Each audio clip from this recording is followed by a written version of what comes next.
energy drinks. Celtics began their post-All-Star break road trip with their 7th win in 8 games, 121-110 over Golden State in San Francisco. This was a 34-point game in the third quarter before the Green coasted to the win. Jaylen Brown outstanding with a triple-double of 23 points, 15 rebounds, and 13 assists.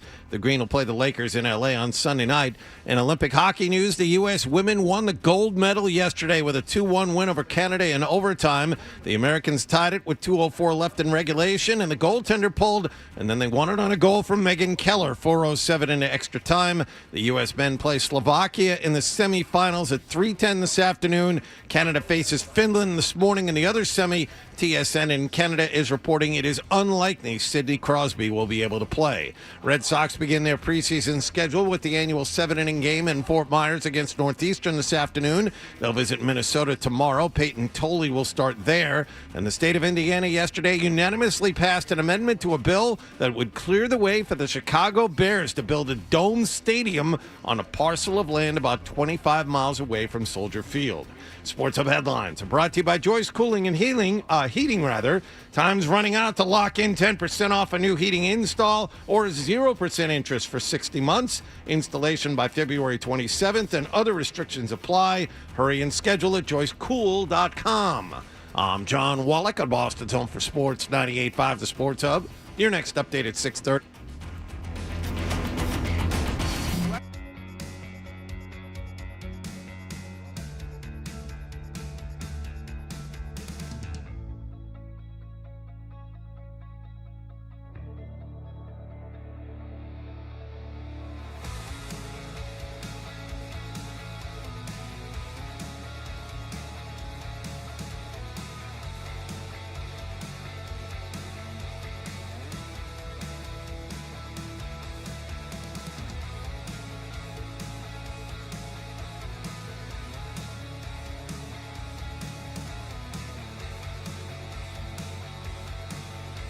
Kitty, puss a kitty, flap, flap, flap. Shut up, I'm trying to talk to Paul. Toucher and Hardy Good luck trying to put your finger in it when there's a million holes. on 98.5 The Sports Hub. Let's go. Shout out to Sarge. Hey, good morning, everybody. Good morning.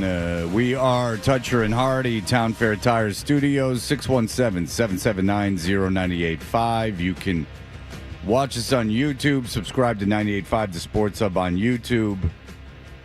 You can download the podcast if you missed some of it today, anywhere you download podcasts.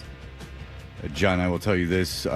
My son gets out of school early today, so just know there is weather coming into the area. Oh, there is. Okay. The wintry mix tomorrow morning is the worst. There could be, they're saying, the guy from the Globe is saying that that there's a major storm coming off of South Carolina Sunday into Monday. Yeah, I was reading about that. But it's tracking away from us.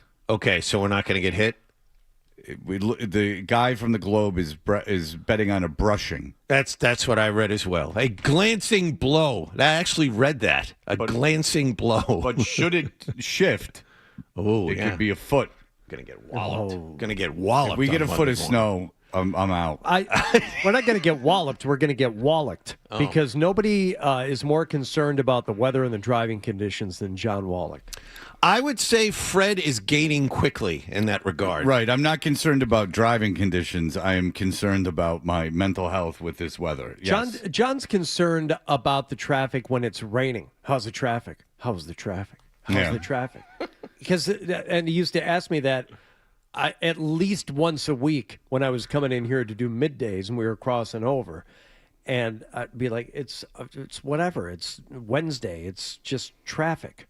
And how far do you have to go? 8 miles? I think it's more like 10, but yeah. Yeah. Yeah. Well, John had a traumatic experience. He was caught in that big blizzard. Have you been ever caught outside a big blizzard there, Mr. Rustic Man? I'll tell you my most harrowing story, and it has to do with this radio station. The first year we were on, Jerry Trupiano and I were filling in on the morning show. I love when stories start this way. So I love when party stories start. Me and Troop. Shush! Jesus. 2009, December 2009, And if you go back and check like what snowfall happened, there must have been some huge storm that we got. And Troop and I were filling in for this show, and I had to get up at whatever time to make it in. And living in Roslindale at the time on this little side street, and the plows were not coming to our side street until much later. And I remember getting out in my little Ford Escape and getting out of my driveway and getting halfway down my street and just stopped. Like, forget about ground clearance. The snow was up to the bumper because of the drifting and the blowing snow. And so it's like 4:30 in the morning. The wind is howling, and it's just it's still coming down. And I'm out there shoveling, trying to shovel just enough so I could like back up and then try and like plow through. I could see where the drift got a little bit lower if I could just inch it forward. But it's really cold and it's really windy, and I'm out there and I'm thinking, oh, this is how people die in storms.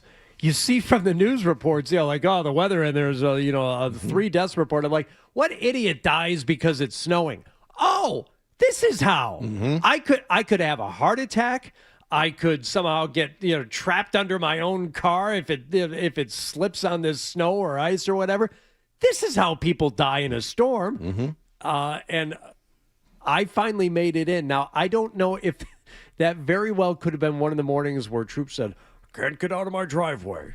I said, well, I couldn't get out of my driveway either. But someone you have to be here to do the morning show. There was no remote, anything. You had to get in.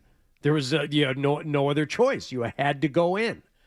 So that is the closest I've been to being trapped in a storm. Well, the one time that I've been very scared in the snow, and this is really stupid, but during the huge storm in 2015, I think we decided it was, there was so much snow at the end of our street, it went up to the street sign, over the street sign. And you're talking about easily 10 feet, right? Like you got to imagine that it was like 10 feet of snow. Let's just use that as a barometer. And, it had been out there for a long time, and it was plowed snow. And my son was running around, and he was little, and he ran behind the snow pile. And I was like, oh, God, like he's in the snow pile. So I went, I'll climb the snow pile and like look from the top and like find him. So I go to climb the snow pile and I fall in, and the snow is 4 feet over my head. It's like being buried by an avalanche. Right. Jesus. And I was like, oh no, like I'm trapped in the snow. And what am I, 7-year-old son or 6-year-old son gonna come out and, gonna save me from this? So I began to swim, in that I was moving my arms and kicking my legs and swimming through the snow, which worked. But it took me about 10 minutes to maneuver myself out of that pile, and my son was just standing there. Yeah. He wasn't in the pile at all. But you think about it too with this avalanche that happened out west, and it just seems so strange that people can suffocate. It's just snow. It's like, what's the big deal if you're in it for even just a brief moment like that, Fred, or like just digging out of a big thing? You see, oh, it's not just not being able to breathe. You just kind of succumb to everything. It's just like, oh well, that's it. There's no way out of this. Yeah, it's like drowning in like an icy hell. Yeah. Yeah. Like apparently when you drown, because there are a lot of people that have like thought they were going to die drowning and like survived, including the guy from Youth of Today. But apparently you come to accept it. Like, and they're calm, that you struggling, and then you like come to accept it. And people speak of like almost like a religious experience, like to become like it's like a whatever chemicals or whatever spiritual thing happens, releases in your brain. Some it calms you down. endorphin release or something. Yeah, exactly. Yeah. Like the DMT, which they say is released in your brain when you die. So I have two things on that quickly. Right. I'm saying a freezing. That sounds way worse. Right. Go ahead. Okay. So the movie The Prestige, Michael Caine will tell you that in fact is a lie, and he's trying to make somebody feel really bad about it. I think it's Hugh Jackman, because somebody dies in a drowning incident during a magic trick. Have you seen The Prestige, Fred? I have not. Oh, it's a Christopher Nolan film, and it's got illusion and magic and mystery, and Christian Bale in a tour de force. He's wonderful in the film. Bale and Hugh Jackman. It's a late Michael Caine, late in his career. It came. I tell you when it came out, or at least when I saw it. I saw it. How's this for a Rain Man moment? I saw it on October 28th, 2006. Oh. Okay, I'll bite. How do you know that? Because Marcy and I went to the movies on Saturday night. She went into labor the next day and said, we need to go to the hospital. And I said, don't you remember all those stupid classes that we had to go to? We're not supposed to go to the hospital yet. You're not ready. And she said, shut up and take me to the hospital. We went to the hospital on Sunday, stayed there all night. She didn't have the baby until Monday, October 30th, 2006, the year my daughter was born. He remembers because he was right. Yes. That must have been a quick I told you so after the birth. Yeah. I think it was probably 24 hours if I told you so. Oh, good for you. Marcy does not remember it that way. Of course not. She also says that the childbirth was a much bigger deal than I make it out to be. I still say, not that big a deal. You get the epidural. You looked like you were fine. Yeah, my ex-wife will admit that when she was with Milo, it was way worse for me. Her water broke, and she was barely dilated when her water broke, so we had to go to the hospital and just sit there for really, I think 23 hours. And yeah, they gave her an epidural, and she was having the time of her life. And me, I just was sitting there just like nothing to do. Right. She'll tell you. I mean, she didn't feel anything when the baby came out. I mean, she was in complete nothingness. But the other thing with the drowning, the book that Sebastian Junger, whatever his name is, wrote, The Perfect Storm, that they based another wonderful film on, with a great Boston accent from Diane Lane. Oh, she nails it. It's almost as good as Jeff Bridges in Blown Away. Well, at least Clooney in that movie didn't try. You know what I mean? If Clooney had tried, it really would have been bad. But Clooney's like, I'm not even going to try this thing. I'm just going to be me. Yeah, sometimes you got to back out. It's true. Yeah, He doesn't even try it. No. Yeah, it's good. But in A Perfect Storm, they talk about it's very textbook like this book. But they talk about the drowning and the guys who were on the Andrea Gale, and they said, well, there's two ways to drown. Number one is, you go into water, and at some point you just can't hold your breath anymore, and you suck in a bunch of water, and you drown. But they said there's a fair number of drowning victims, they find no water in the lungs, where you just hold your breath to the point where you never give in to the reflex, and your body holds out to the point where you die from lack of oxygen to the brain, but you never suck the water in, which seems like would be more in line with what you're saying, Fred. That's when that euphoria would kick in. Well, yeah, the guys who survived, I take it that's what happened, is that they got into that state where they were about to die, and then they're brought out. Yeah. Yeah, because Ray Capo, he was in the water, and he went to go help a kid, but the kid started kicking and going crazy. And, that pulls you down. And then it got him into a situation, and he was almost going. Speaking of dying, Blind Scott, who is on hold, but he has sent me some interesting emails this morning. You got them too, Hardy. Okay. And you did too, John. Oh, I'm a messenger from God that has been sent to protect Fred because he's worth a lot to a lot of people. I'm at peak performance at this time of day, too. Uh-oh. Yeah. Me and my mom were like, Fred has a real sexy voice. Then my mom goes, I wonder why his in-laws didn't like him. He's such a nice guy. And then we started doing like we would have sex with Fred thing. Oh, boy. I was going to say it's Friday. You should take his call, but... Yeah, maybe not today. The messenger from God email makes me think otherwise. And then he talks about a Boston houseboat murder suspect. Oh. He's including screen caps. Mm-hmm. Blind Scott, are you a messenger for God?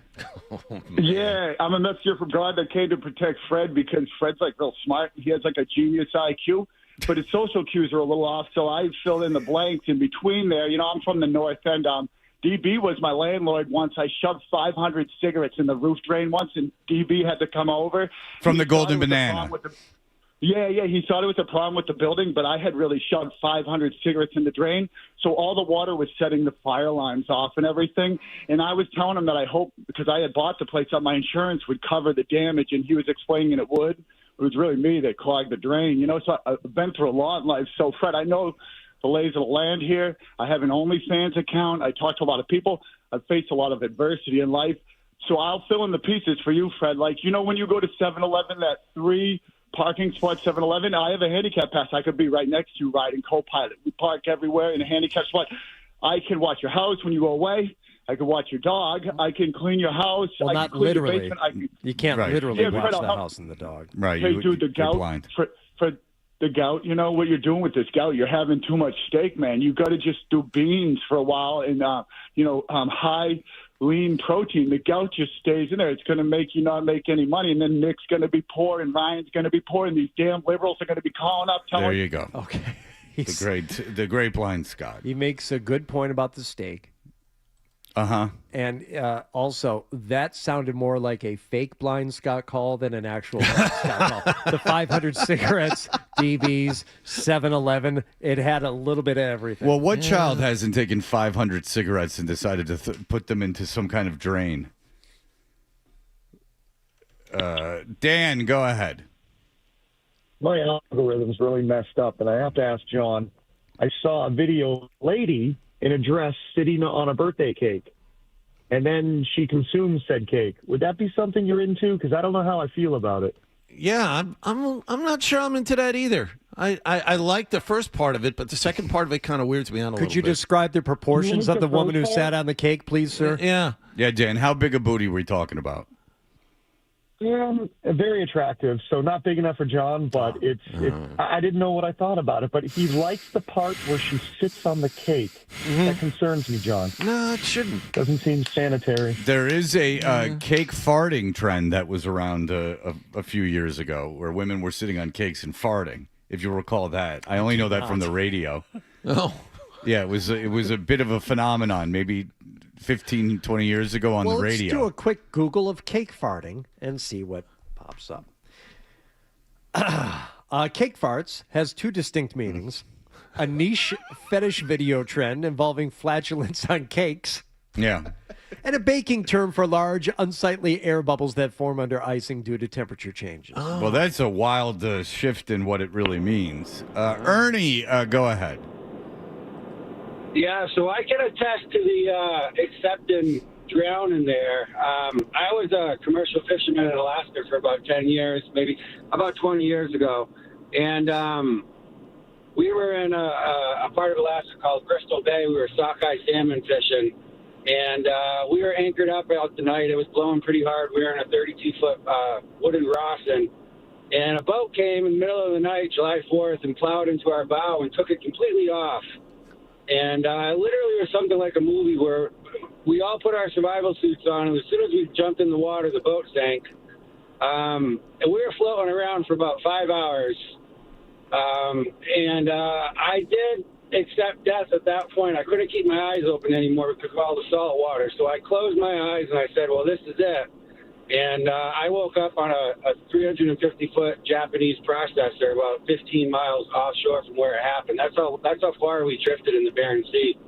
That's crazy. Wait, so were you at peace? Say that again? Were you, at peace? Did you, you were content? Yeah. Yeah, I wasn't drowning. We had our survival suits on, and they're buoyant. It's like a big... it's like what the surfers wear, you know what I mean? But it's buoyant. It has a thing in it where you can blow it up. And so we were just floating around, and I did. I couldn't keep my eyes open anymore. They stung so bad from all the salt water. and I was tired from fighting the waves and flailing my arms and just trying to stay above the water. And I did. I came at peace, and I said, well, this is it. And I closed my eyes, and I said, if I close my eyes, I'm going to go to sleep, and I'm not going to wake up because I'm so tired. And I did that. My other deckhand, Brad, he was never found. So he was lost at sea. And me and the captain, we called him Fingers. He played the harmonica and the guitar at the same time. So his name was Fingers. Him and I were found. And they flew me to Anchorage. They medevaced me to the hospital in Anchorage, and I was in a medevac chamber for probably, I don't know, a few days. My core body temperature was at 88 degrees, and they slowly warmed me up, and I survived. Wow. Did you go But back? Did you do any more commercial fishing? Thing is real. Did you do any more commercial fishing after that? You go back on the boat, back on the water? I did. I did do it for a few more years. Yeah. Wow. Well, I'd imagine if you went through that experience and you said the worst case scenario is that I can handle this and that I can accept it. Yeah, I'm sure you would have. I mean, that's you had to have taken great solace in that, correct? I did. It's like, I don't know. It's weird because, everybody says, oh, your life flashes before your eyes and this and that. It really wasn't like that. It just felt, I was warm, and I was like, okay, well, I didn't really have a whole lot going for me at the time. A lot of people up there don't, that's why they go up to Alaska. But I did. The time that I was alive, I was a young kid. I was in my 20s. I definitely, thought of all the things and the people and, things I'm going to miss and the people I'm going to miss. And it was a peaceful experience that wasn't really peaceful. All right. Well, listen, Ernie, that's a harrowing tale, but it is good to know. These are the people that have been closest. It's good to know. I wonder if he had to eat like all Japanese food though on that rescue ship, the Japanese fishing trawler.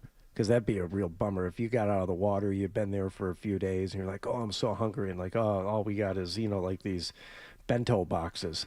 Like, come on, man. Need something real. I do like that they pick you up, though. Like that they see you in the water and they pick you up, or they like get an SOS call and they like go out there and look for you. Yeah. Because it's probably out of their way and everything. But they care enough about people that they get them out of the water. Yeah. That's a nice thing. Mm-hmm. So you got that I wonder if he had any lights or any beacons on that survival suit. Also, Ernie, that's his name? Yeah. Get him back on the phone, see if he plays golf. I could have him on the golf show this spring. And we can get into so it's back. We can get a little bit, maybe. We can get Fred shamed me into it. That's right. Made it sound like I was afraid of the work. And now I'm having third thoughts. I'm very happy. This is breaking news. Well, you could compare the acceptance of his mortality to, accepting a double bogey. Or just the kind of zen you get on a golf course. Yeah. Like how that taught you a little bit Put about your life. mind somewhere else. Absolutely. Do you want to be in the Sports Hub Golf Club? Oh, I don't. I couldn't do that to your show. I don't have the kind of expertise. I don't. Listen, I'll have to cut a lot of grass to get on there. Hey. If you play golf, you're my friend. It's the great Harvey Penick said. Hello. All right. We'll be back in just a moment.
Hey, we are Toucher and Hardy. Hardy, what happened last evening? I'm glad you asked, Fred. Am I on? Hold on a second. I got to switch this back over. Okay, there we go. Celtics back from the All-Star break in California to take on the Golden State Warriors and facing a couple of old teammates last night, namely one Al Horford. Now, we're going to get to Al Horford and his comments a little bit later, but he was trying to make his presence known in this one. Santos, kick out. Pajemski up, fakes the three. Dribbles around Kane, bounce pass into the corner. Richards' three is no good. Long rebound. Richards got it. Moves into the paint. Pajemski, kick out. Open. Al, three. Got it. So 5 straight for Golden State. Boston lead down to 14. Al Horford finally on the board on his 6th shot. Okay, so it took 6 shots for him to make one, and you heard that. Golden State had to make 5 in a row to cut the Celtics' lead to 14 points. Yeah, not much of a game last night. Not much of a game. No Steph Curry last night. Still sidelined with the knee injury. Yeah, I'm looking at the box score right now. Obviously, the game was on late. I was in bed before it started, but the not a lot of household names. Yeah, on that Golden State Warriors. Draymond was a solid negative 28 plus minus last night. Well, he was 0 for 7. Yeah, he was 0 for 5 from 3. So they must have been really chucking it up at the end. I don't know if you saw it, John. But no, I did not. What I'm looking at here is that Golden State had to outscore the Celtics 37-19 in the fourth quarter to lose by 11. Right. I'm sorry, I didn't mean to spoil the ending to this, but all right, now we're going to do what we do during these games, and I'm going to ask you who these people are. Okay, go ahead. Gui Santos. I have never seen him play. Wow. That is unbelievable. No, I haven't seen him play. Okay. All right. Well, he started. He played 32 minutes last night. He led the team in minutes last night. The one guy I know off the bench, Quentin Post, played for BC, and he didn't play last night. Okay. So do you know DeAnthony Melton? Yes. he's been in the Eastern Conference and faced the Celtics a lot. I think he was in the Sixers last year. Okay. Moses Moody? Yes. He's been with Golden State for a while, 3-4 years. Okay. Usually doesn't start, though, does he? No. Okay. He has in the past, but he's a bench player for the most part. Very good. Pat Spencer? New guy. Yes, he's one of those 10-day players that fought his way through the G League. He's like one of their better stories. Oh, is that the white guy? Yes. From Pat Spencer. Yes, I do know who that is. Yeah, Pat Spencer. Right. Sounds like he teaches plumbing over at Blue Hills Tech. He might have. Mr. Spencer. Yeah, he's the guy that he didn't make the NBA until he was like 28 years old. Right. He had to earn it. He's a great story. Yes. Pat Spencer. Okay, I have heard of him. Yes. Okay, and then let me see. Al Horford, Porzingis, Gary Payton the second. The bench has more recognizable names than the starters. Yeah, I know. Yeah. Brandon Pajemski. Yes. Pajemski. He kind of made his mark last year. He was a starter for a while last year. Okay. Very good. I can't say I've seen Golden State Warriors play basketball. Well, no, I mean, in a couple years. They had Steph Curry and Jimmy Butler. Butler's out for the season with a torn ACL, and now Curry's got a bad knee. He's got 10 more. He's missing 10 more days, they say. And he's been out since January. That Jimmy Butler experiment was working early on. It was. But, I mean, Butler's a guy in his 30s now. Got a lot of miles on him. So Golden State is trying to squeeze the very last drops out of whatever this is. And, Curry's in his mid-30s now. I mean, he's been around for a while. This is what happens. Older players get hurt. And you know what? They have Al Horford now, and they brought in the very injury-prone Kristaps Porzingis. That's how you get younger and healthier. Right. You bring in Horford and Porzingis. Golden State, this is the very last bit of whatever it is they had there for about 10 years. This is the end of the core. Well, and they can never get rid of Curry. I mean, they just can't. Of course not. No, these are the final days. What you're witnessing. Oh, I would say so. If there's a guy on the team desperation for one more push. If their minutes leader last night is a guy that John's never heard of, which is almost impossible. Never heard of that guy.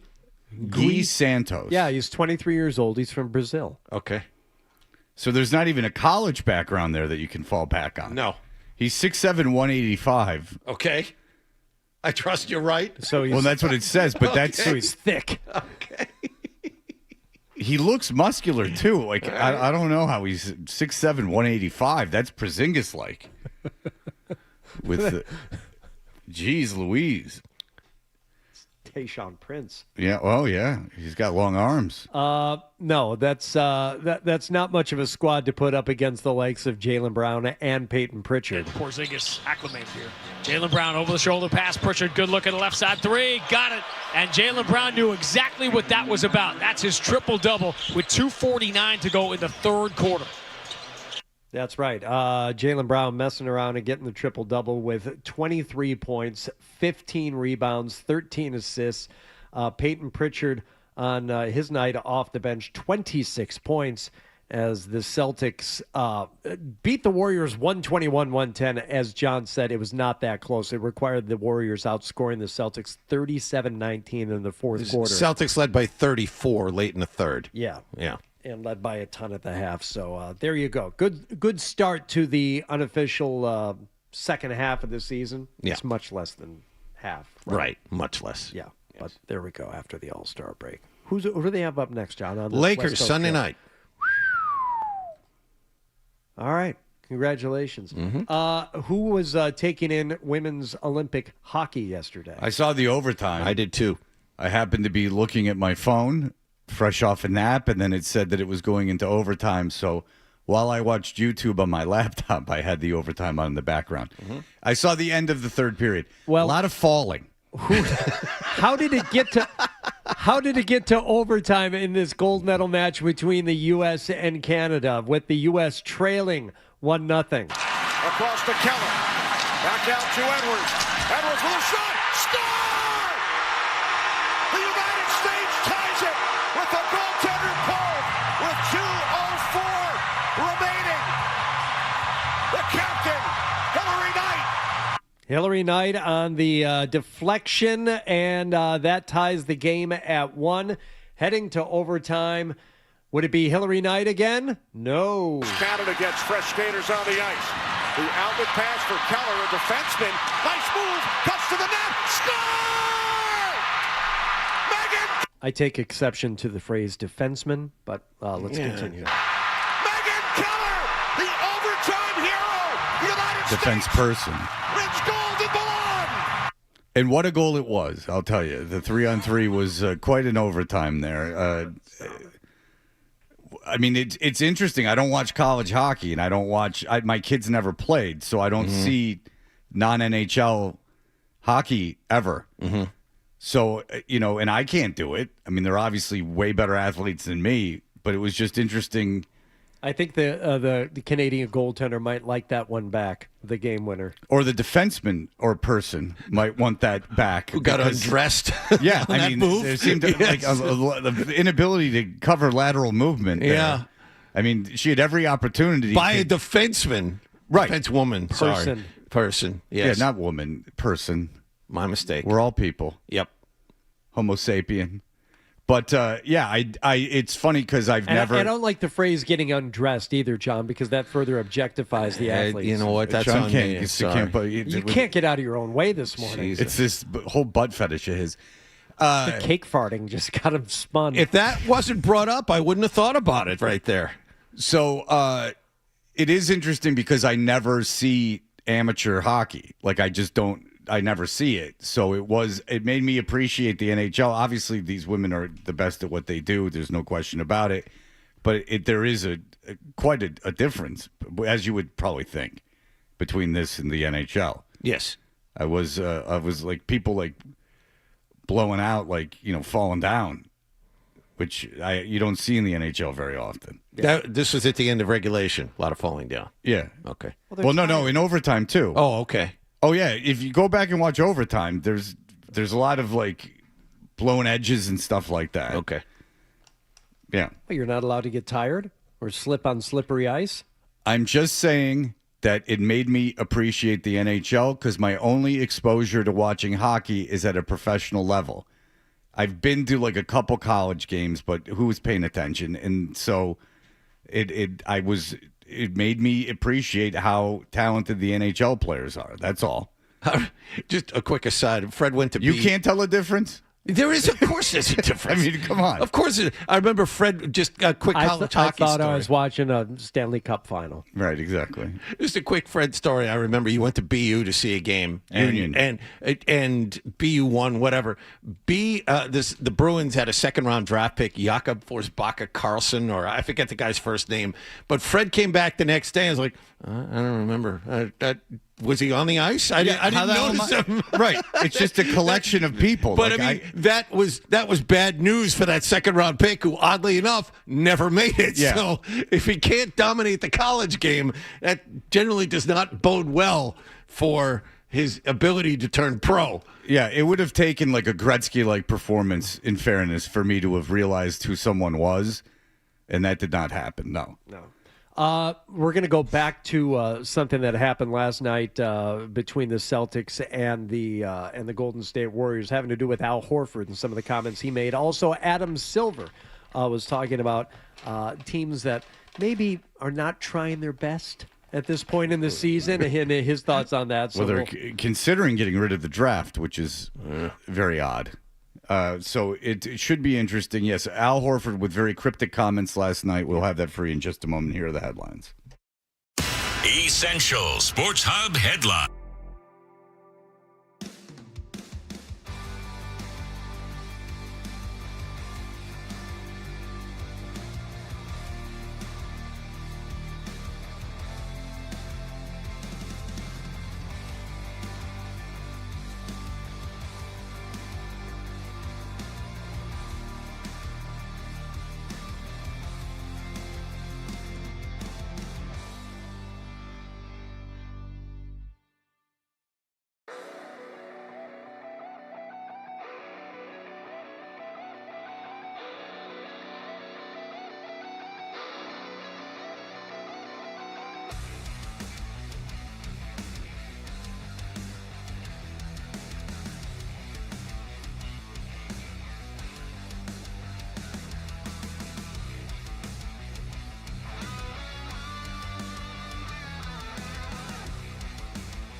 Hey, we are Toucher and Hardy.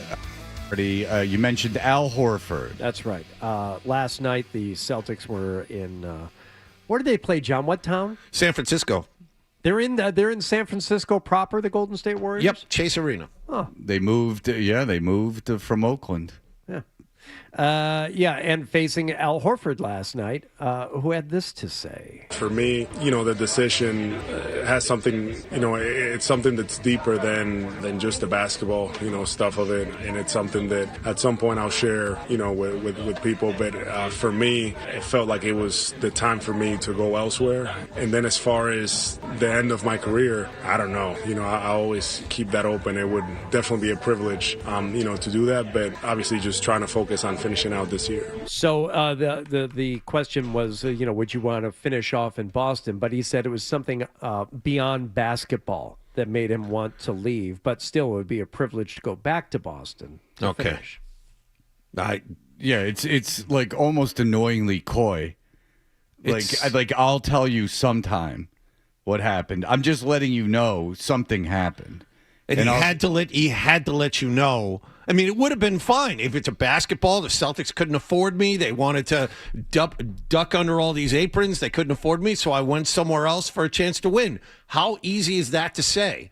But no, you had to add that little extra on top of it. Well, it's annoying because you could have said, "I don't want to talk about it," or what you just said, John. But instead, you said something happened. Yeah. I'll say it one day.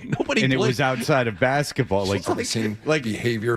Nobody blames him for leaving. Yeah, I'm gonna let you know, here's a little morsel. Yeah. To chew on, but it's so private that I'm gonna let you know it happened. It's a tease. For me, the decision has something, it's something that's deeper than just the basketball, stuff of it. And it's something that at some point I'll share, with people. But for me. Oh, when will you share?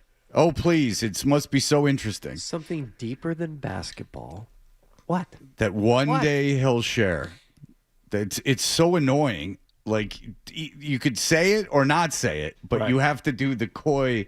And if you're gonna do that, and anybody's paying attention, right? If anybody truly cares, it better be good. Because if it ends up being nothing, then go screw. Yeah, because if he was like, I got stuff that I can tell you, and I'm saving it for when I need to say it, then you're like, ooh. Got this great deal on a house in Sausalito. Who's the Bruins player who went to, I was trying to remember this the other day. Was it Nathan Horton who went to Columbus, and when he was talking about the reason why he was leaving, and he said something about they got a great zoo there, and they get a house. I don't remember that. A house with a yard. Really? No, I don't remember that at all. Like, you know what? He ain't wrong. Compared to the zoos in and around Boston, that Columbus Zoo is tits. Can you live in Columbus? You could say. I would have liked to have quoted that. It's good. Can you, in Columbus proper, are there like estates with big yards in like the city of Columbus? Do they have a unique downtown where there are? You should see the plots. Pastoral acreage right there in the middle of the city. Well, you don't live in Columbus proper. You don't want to deal with the hustle and bustle. Well, I mean, you get yourself out to, Milford. You got yourself a lawn. I mean, you don't have to go far. I mean, you can get yourself a lawn anywhere you look. I bet in Canton, you ain't mowing nothing. You know what I'm saying? No, I don't know what you're saying. You've got a lawn. Oh, yeah. Oh. You know, you're not. So you are mowing something. Yeah, you're not out there mowing the air. Gotcha. It's a double negative. You're not mowing nothing. Yeah. You understand what I'm saying? You're mowing something out there. Now I got you. All right. Seems like a lawn to me. Let's also hear from Adam Silver, who is talking about the tanking that's going on. Now, who you're tanking for this season is a whole different conversation. But if a team were to tank, what are your thoughts on that, Commissioner?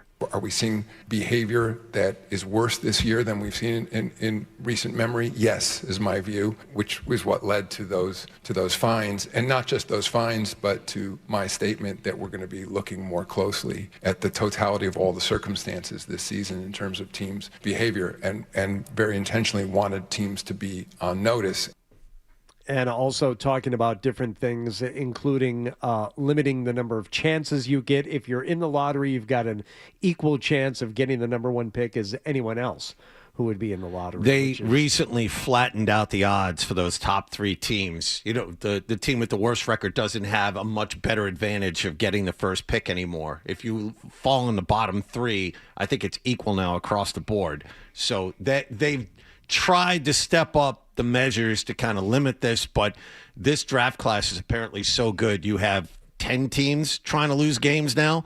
I mean, Kyrie Irving's a year out from a torn ACL, but because Cooper Flagg's hurt, Dallas is going to sit Irving for the rest of the season in the hopes they lose enough to get down far enough to get themselves another one of those blue chip prospects. So it's not just Utah who got that big fine from the NBA. It's a lot of teams. Well, and it's also good news that it's this. There's still this much season to play, and it's already become this much of a crisis. It's a disaster. It really is. I mean, the NBA is in big trouble. I don't hear anything positive ever coming out about the NBA. It's all about something negative. And now they're talking. Someone floated getting someone that in the league didn't dismiss it. It was floated to get rid of the draft altogether and just have amateurs come out and have there be like a bidding process, and you can just sign amateurs like as they come out. Oh, good. Yeah, which sounds really misguided. So, I mean, if you believe me, I don't care if these teams tank. It doesn't matter to me. But it's apparently a huge, huge problem for the NBA. And every national show I hear, now that football's over, is just bitching about something going on in the NBA. Bitching about people not playing. Bitching about Steph Curry not being able to be an all-NBA player now because he's missing so much time. Well, that's the thing. They were trying to put a limit on things so that would force players to play, maybe get that Supermax contract that everyone wants. If you're an all-NBA player, you're eligible for a Supermax, but the older players just don't care. LeBron is sitting. Steph Curry is out. I mean, the NBA player, Jokic has been hurt enough, so he's not going to qualify. And what would concern me about this is that in our lifetime, Giannis the NBA was not a big deal. Like in our lifetime, the NBA was not a big deal. It became a big deal when even John was young. But the NBA became a big deal probably when I was 6. Magic and Bird. Yes. And because remember, I'm 51. I could live a lot longer now. I mean, Duvall lived to 95. Oh, you could last 20 more years. 51, 19. Okay. So, but I haven't been on the planet forever. And, the finals games were tape delayed. The NBA finals games were tape delayed in my lifetime. Mm-hmm. I'd be a little concerned. And it took Magic and Bird, and then it took Michael Jordan to catapult the league to where it is now. I mean, go watch the Nike movie and see how nickel and dime the whole NBA was even when Jordan came out. The NBA was a joke. Like the shoe companies, like it was all a joke. So I've said this before, but I was old enough to be at the ice cream shop where my sister worked. Okay, I'm only a few years older than you, Fred, and a starter for the Detroit Pistons, Kent Benson, was in this ice cream shop. Yeah, Kent's kids trying to sell a water softener to my mother. We had gone there to see my sister working at Cone World in Troy, Michigan, and Kent Benson was in there enjoying a cone, but that was his side hustle, selling water softeners. Yeah, Kent Benson, by the way, was an All-American. No, I think he was a top 5 pick. He was an All-American at Indiana. I believe Kent Benson was a big star. He looked like a DJ from Riff. A mustache and everything else. Yeah, he's a white guy with a mustache. I mean, remember when they were building the Silverdome or whatever, and they had the Silverdome had a leak in it or whatever, and they had to play in some convention center, the Pistons, and it had a red floor. Number 1 overall pick, God. Fred. Oh, Ken Benson was the number 1 overall pick in the draft, and he had a side hustle in our lifetime. Yeah, 1977. Just, there's a lot going on. A lot of things can change. And you can say the NFL teams tank, but they don't tank at the beginning of the year. Yeah, they don't hold players out in week 11. No, that's for the end of the year. That's where we are, basically, week 11. No, well, the thing is this, and this is a real problem, and it really is, and it would bother me, even as a casual fan, is that if I buy tickets to go see the Golden State Warriors and they don't play Steph Curry and he's not hurt, I'm pissed. Or you go to see whatever team and they're holding out 2 starters for no reason. Because it's the second night of a back-to-back. Yeah, you're just... Yeah, I mean that's just bad business. What's the point of going? If I am not almost positive that the stars are going to play in the game that I'm going to, why would I buy tickets in advance? I would. I mean, what's the point of having tickets in advance?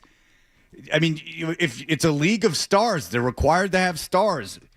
It's nonsense. I mean, if you're hurt, you're hurt. But if you're holding people out for no reason, that's a real problem. They have players they can market to. That's the scary part about it. They have really good young players, starting with Wembanyama, who you can focus things on, and we're still stuck here. Right. I mean that's a big problem. Yeah, not ideal. But Horford, when he spills the beans, it's going to shift everything. All right, we'll be back in just a moment. Bert Breer, begrudgingly, will be joining us.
Needle, Felgren, Mass, the Bruins, the Celtics, the Pats, the Revolution. This is Boston's home for sports.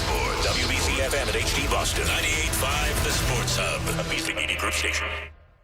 Sports Hub headlines. Presented by Celsius Energy Drinks. Celtics led by 23 points at halftime last night, pushed that lead as high as 34 in the third quarter, and then coasted to a 121-110 win over Golden State in their first game back from the All-Star break. Joe Missoula saw Jaylen Brown lead the green with a triple-double of 23 points, 15 rebounds, and 13 assists. We're at our best when he defends at a high level and takes accountability in his rebounding. I thought his rebounding was great tonight defensively. Offensively, again, this team challenges your ability to make rim reads. It challenges your ability to play 2-on-1. And tonight he just did a great job of finding that. Peyton Pritchard added 26 points to the win. This 4-game West Coast road trip continues Sunday night against the Lakers. In other team news, Celtics have signed Delano Banton to a 10-day contract and converted John Tonje's 2-way contract into a 10-day deal. At the Winter Olympics, the U.S. women's hockey team won the gold medal yesterday, rallying for a 2-1 win over Canada in overtime. The men take over today as the semifinals of the knockout round begin. Canada plays Finland in Game 1, followed by the U.S. and Slovakia at 3:10 p.m. Eastern Time. Red Sox begin their preseason schedule with the annual 7-inning game in Fort Myers against Northeastern this afternoon. They visit Minnesota tomorrow. Peyton Tolley will start. And the state of Indiana yesterday unanimously passed an amendment to a bill that would clear the way for the Chicago Bills to build a dome stadium. Sports Hub headlines are brought to you by 128 Plumbing, Heating, Cooling, and Electric, the company that finishes every job strong. If your home or business has a plumbing, HVAC, electrical, or drain issue that can't wait, you need to call 128 now at 888-CALL-128. I'm John Wallach on Boston's Home for Sports, 98.5 The Sports Hub. Your next update at 7:30. Boston Talk Sports. Trade Drake May. We all know what, but we won't say what. Yeah, worst take on these airwaves in the last 24 hours. We may not take a call today. The Sports Hub. My buddy. With friends like these, to climb up a tree. We're the best friends you can be, my buddy and me. Now, more of your best morning buddies, Toucher and Hardy on the Sports Hub. We'll have to work through. T's healthy and been given a release to be back at work. And so, again, I'll work through all those things. And then they cut the mic. 98.5 The Sports Hub. We're Toucher and Hardy. You can watch us on YouTube. Subscribe to 98.5 The Sports Hub on YouTube and do that. Download the podcast wherever you get podcasts. Bert Breer is the senior NFL reporter and lead content strategist for the MMQB. He, according to Ryan, did not want to come on today. Oh, no. Is that true, Bert? You did not want to come on today? That's a wild accusation. I had very limited communication with Ryan. I don't know where he got that idea. You got it from Adam. Oh, all right. Okay. So it's true. Well, no, I'm good. I'm good to go. This is the Zoom situation here is okay. Hopefully it holds up for the whole hour. I mean, if it were a case where you were away or had other plans, you just get a little notice, but day before or something like that. No, we're all good. We're all good. We've done this from Vermont before during this week, so we're all good. All right. So you were in Vermont. Yeah. I'm skiing with the kids, which is, honestly, has gotten better as they've gotten older.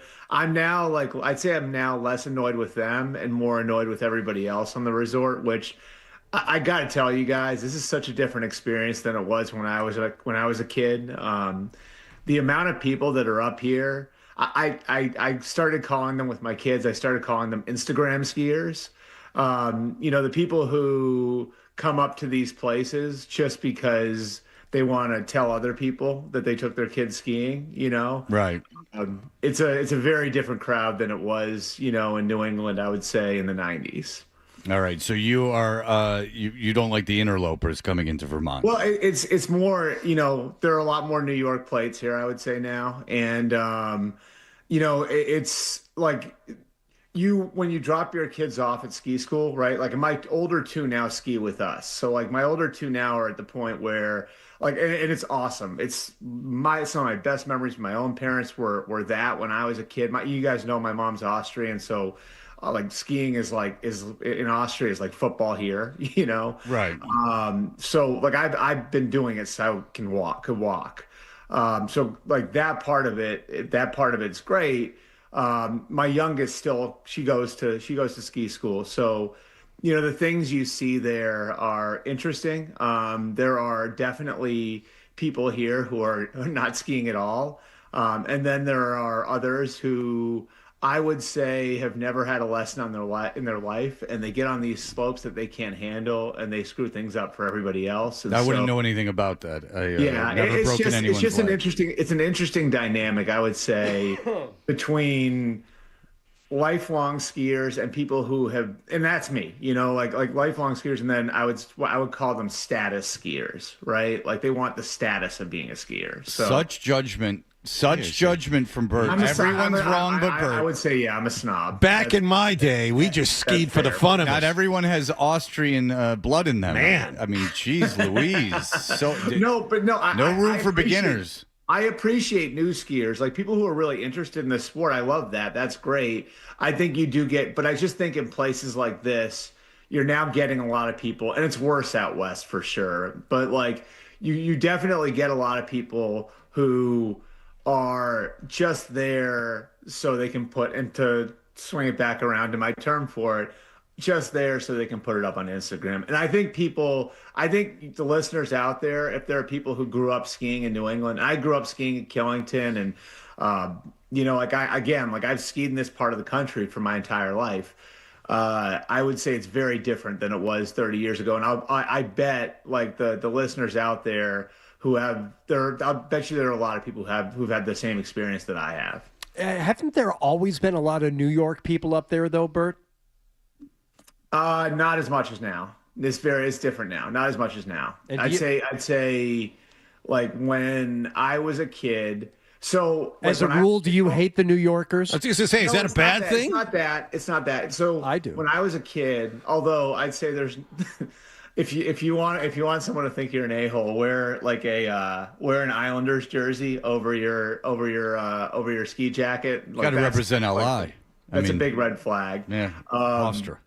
No, but when I was a kid, like this was like skiing was like an after school activity for us. You know what I mean? Like when I growing up in Sudbury, I remember when I was at Haynes Elementary School, there was a bus that would take us out to Neshoba Valley ski area in Westford. And we would go get lessons, and then I would race out there when I got a little older. So, skiing was a different experience back then. I would say, like it was more. It's like everything else. You know what I mean? The price escalates, and then once the price escalates, it kind of attracts a different type of person. All right. Well, there you go. Hockey's the same way, I'd say. Right? Hockey's not blue collar anymore. Hockey's a very white collar sport. I just think it's being apparently moved out of public schools. Like the public schools having trouble competing now because all the hockey is moving to private schools. Right. But it's like that with a lot of sports. So what are you going to do? All right, Bert, is there any chance that Chicago moves to Indiana?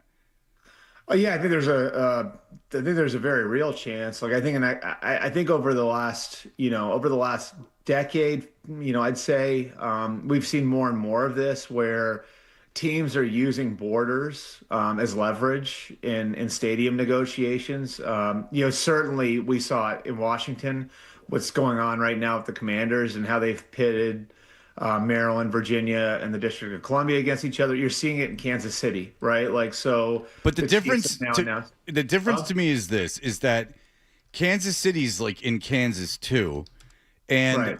DC, as you know, most people that work in DC don't live in DC. They live in Maryland or Virginia.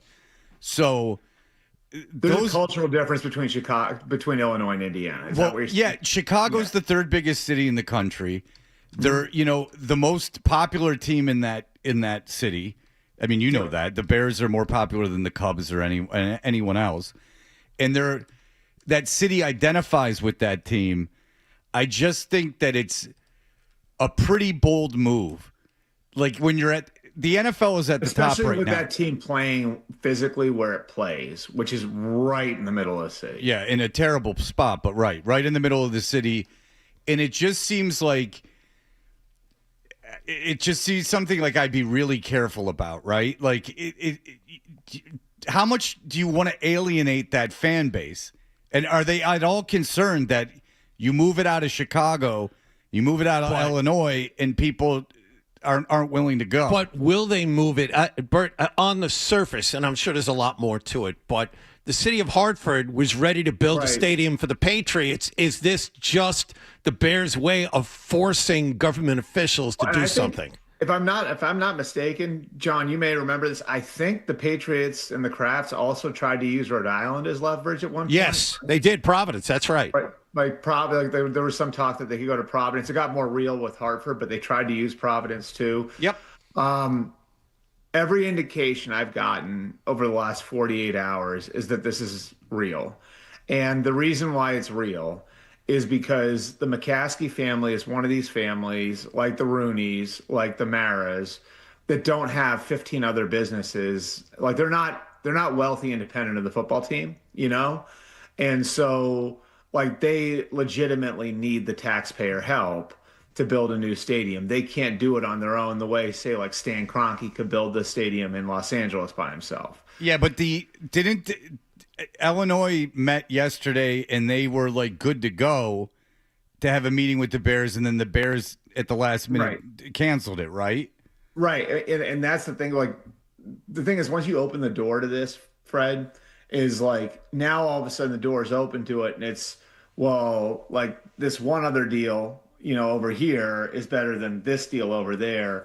And look, like, I mean, like physically, I'm with you. Like they're not going to be that much further from. In fact, like where the site is in Hammond, Indiana, is I think about 20 miles from Chicago. Where the site in Illinois is in Arlington Heights, which is actually 25 miles from Chicago. But most of the fans live on the Illinois side. A lot of the fans live north of the city. So you'd be asking them to drive probably an hour and a half to get to the games.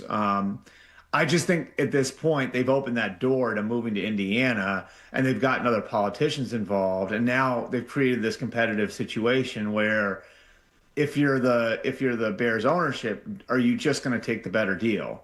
And if you don't have businesses outside of football, then like if you don't have businesses outside of football that generate enough revenue where, you know, like it's six of one, half dozen of the other for you, the way it would be for some owners, then maybe you do take the better deal. And the problem with all of this, guys, like honestly, is what this has all become, which is it's become about everything but football, right? So like the price of these stadiums escalated. It was like actually right after Detroit and Seattle and Gillette, like after all these stadiums got built, I think Lucas Oil was the first one where the price tag was like, whoa, like what happened? It went from like 200 or 300 million. Now all of a sudden it's 800 million. Then Jerry World gets built. That's 1.1 billion. Then, MetLife opens. That's 1.6 billion.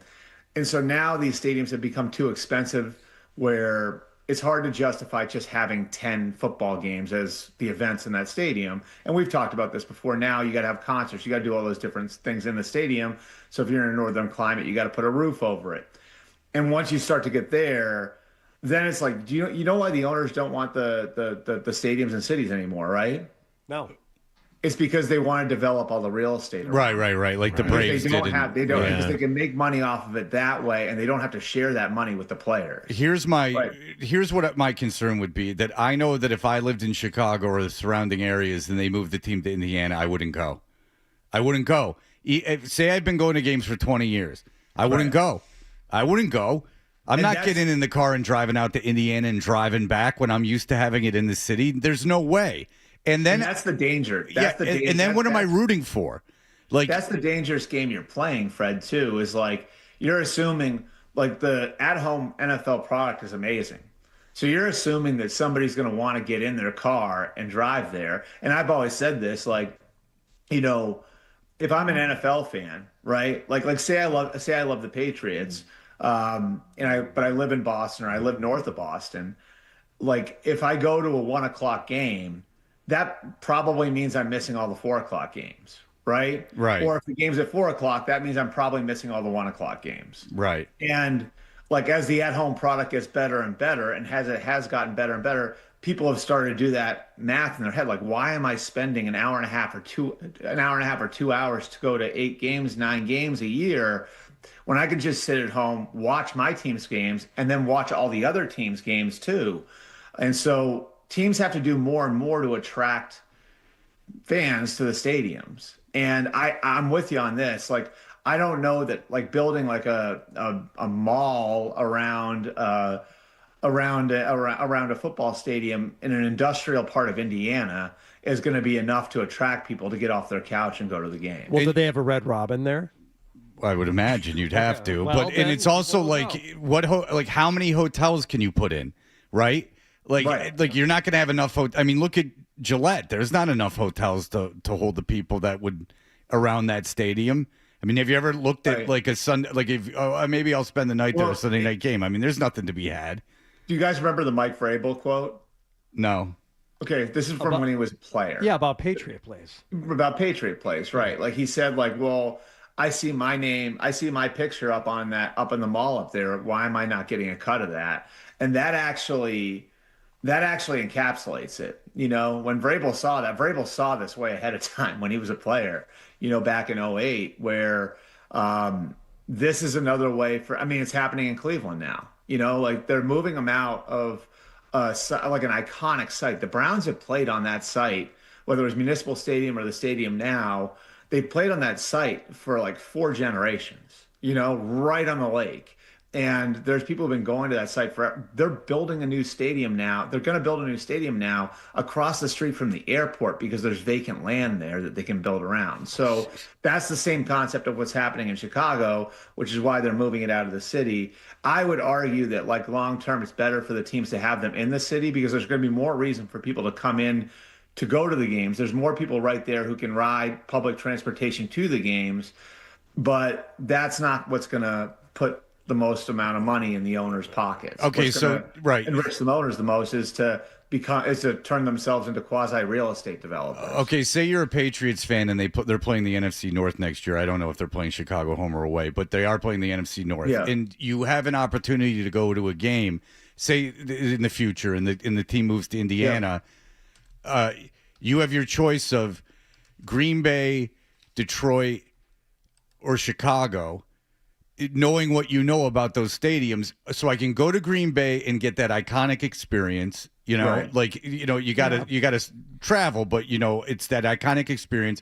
I can fly into Metro Airport, which has 7,000 flights a day. I can stay in the city and walk to the stadium, get in a cab and come home. Yeah. Go to one of 3 casinos. Why in the world would you ever go to Chicago? You just, so I can go sit in Indiana, in an industrial garbage part of Indiana. And if anybody's ever been in traffic in Chicago, you know what I mean? Like, well, yeah, it's impossible to navigate around there. It's a Goliath city. It's like New York City. It's not like LA where it's all spread out. It's like a real behemoth of a city. And then to fly into O'Hare and then have to get out of here with that. I thought Rachel Nichols made a great point on this. If these teams are really, you know, civic property, and if these owners really are stewards of the teams, should an owner in this situation be compelled to sell to somebody who can't afford to build a stadium in the city, which would probably be better for the fans and better for the franchise long term? Take the business part out of it. If what's best for the franchise long term is that the franchise stays in one of these cities, should that owner be compelled, because he can't afford to build the stadium on his own, to sell the team to somebody who will build in the city of Chicago? I always thought have people lining up to buy the Chicago. I know, and the Chicago Bears. And if you buy the Chicago Bears and you keep them in the city, at least temporarily, you're a hero, which I always thought was the point. Now I understand that there's tons of money to be made and there's private equity and all this stuff, but really, you're a billionaire anyway. You know, you're just now collecting money for the sake of collecting money. I always was under the assumption until a few years ago that you bought a team so people would love you. Like, you know, like Kraft bought the Patriots so people would love them. But that's not the case anymore. The problem is, Fred, that these teams have become too good as investments. So it's attracted a different type of owner. I understand that, but the thing is just you have enough money to acquire the team, which means you're already a billionaire, which is you're just making money for the sport of making the money, which is. I mean, I can tell you one NFL owner, I'm not going to name him, who basically views his team like a real estate holding and views it as what other business in America could I buy into that would guarantee this level of appreciation? There's almost no better place to put your money. Yeah, right. Until you start screwing with the investment and it starts declining in value. And also, you could be invisible and invest your money and not have to put up with the nonsense. Like, I can't imagine it's great being Woody Johnson. And, every time you hear your name, it's in some diatribe against you. Like, it just seems like there's better ways to live. But what do I know? Seems like unless you're a member of American royalty who may not have accomplished a lot on his own and sees that as a path to creating a legacy for yourself. Yeah, I know, but the legacy would be. And now you would want a positive legacy. You do what you did with it, and then it becomes what it is. Right. All right, Bert. People are very upset about your takes about the New Yorkers skiing. We have a man from New York who's very upset at you. Now you've done it. All right, we will be back in just a moment.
with you so you can hear more of Todger and Hardy That's what I want on my tombstone. on the Sports Hub. Today we are joined by Super Bowl champion A.J. Brown. Man, it's been really fun to sit here and get to chop it up with you, bro.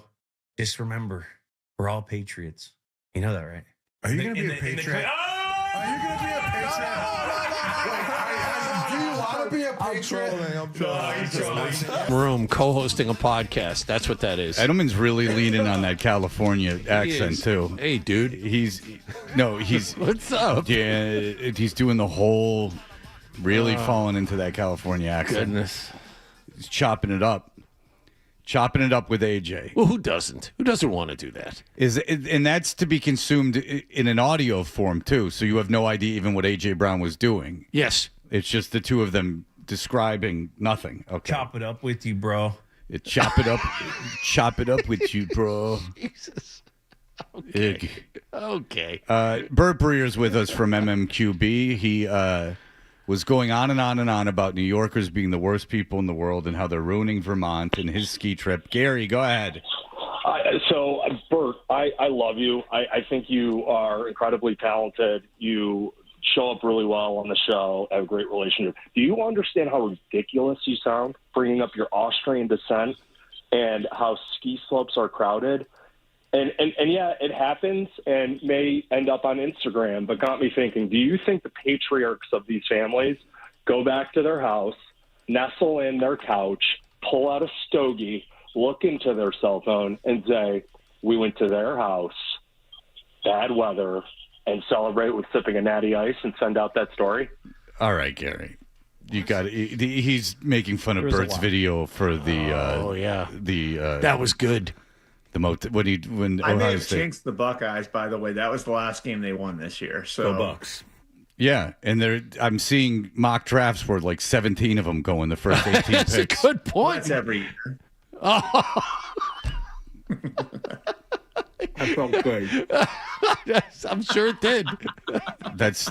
Ryan's playing audio Day of that was, man. That was an awesome day. Yeah, Ryan's playing audio of Bert clumsily trying to talk while he's awkwardly smoking a cigar. And the goal is to shame you, Bert, and not have you take a second victory lap. That's every year. I never claimed to be some big cigar smoker, but No. it just the moment it seemed appropriate. Yeah, that's every year. Well, you've learned your lesson. Oh, man. You've learned your lesson. The cigar does not work as a prop of affluence or of superiority. It just only gets in the way of that vibe. That is a lesson for everyone. If I ever see I'm glad that I could inadvertently teach it. Yes, because every time I see a conversation between dudes, and believe me, a lot of my friends smoke cigars. It's fine. I don't have any problem with smoking cigars. But when it's used as a prop, like if I see two men talking, in a podcast form or some kind of form, and they're smoking stogies, I know, stay clear of this. This is some we're loose. We're smoking stogie. Oh, are you? Okay, with you, great. bro. Yeah, fantastic. All right, Bert, we heard A.J. Brown. Tell us what you're hearing about A.J. Brown, Max Crosby, the future of these big-name players that could be available for trade. Do the Eagles want to get rid of A.J. Brown? Can they afford to keep him? I think this is going to be kind of like this is a touch-and-go situation, I think is the best way to put it. Now, of course, this time next week we'll be in Indianapolis, and that's when the agents for these players sit down with the teams, and these things generally get hashed out. And whether that means the team's moving on, the player wants to move on, or everybody's going forward together, we're kind of in that area now where like teams are meeting on like, okay, if this guy's available, if that guy's available, will we pursue this guy? What would the price be? All of that. So I would say the Max Crosby situation is further down the tracks as far as the potential trade happening than the A.J. Brown thing is. But the A.J. Brown situation is something that's, I think the Eagles will consider, and because of everything that's happened, the interesting thing is I don't think A.J. Brown even needs to demand a trade. There's already perception out there that he could be had, And so teams are going to call the Eagles on him. Same as teams will call the Raiders on Max Crosby.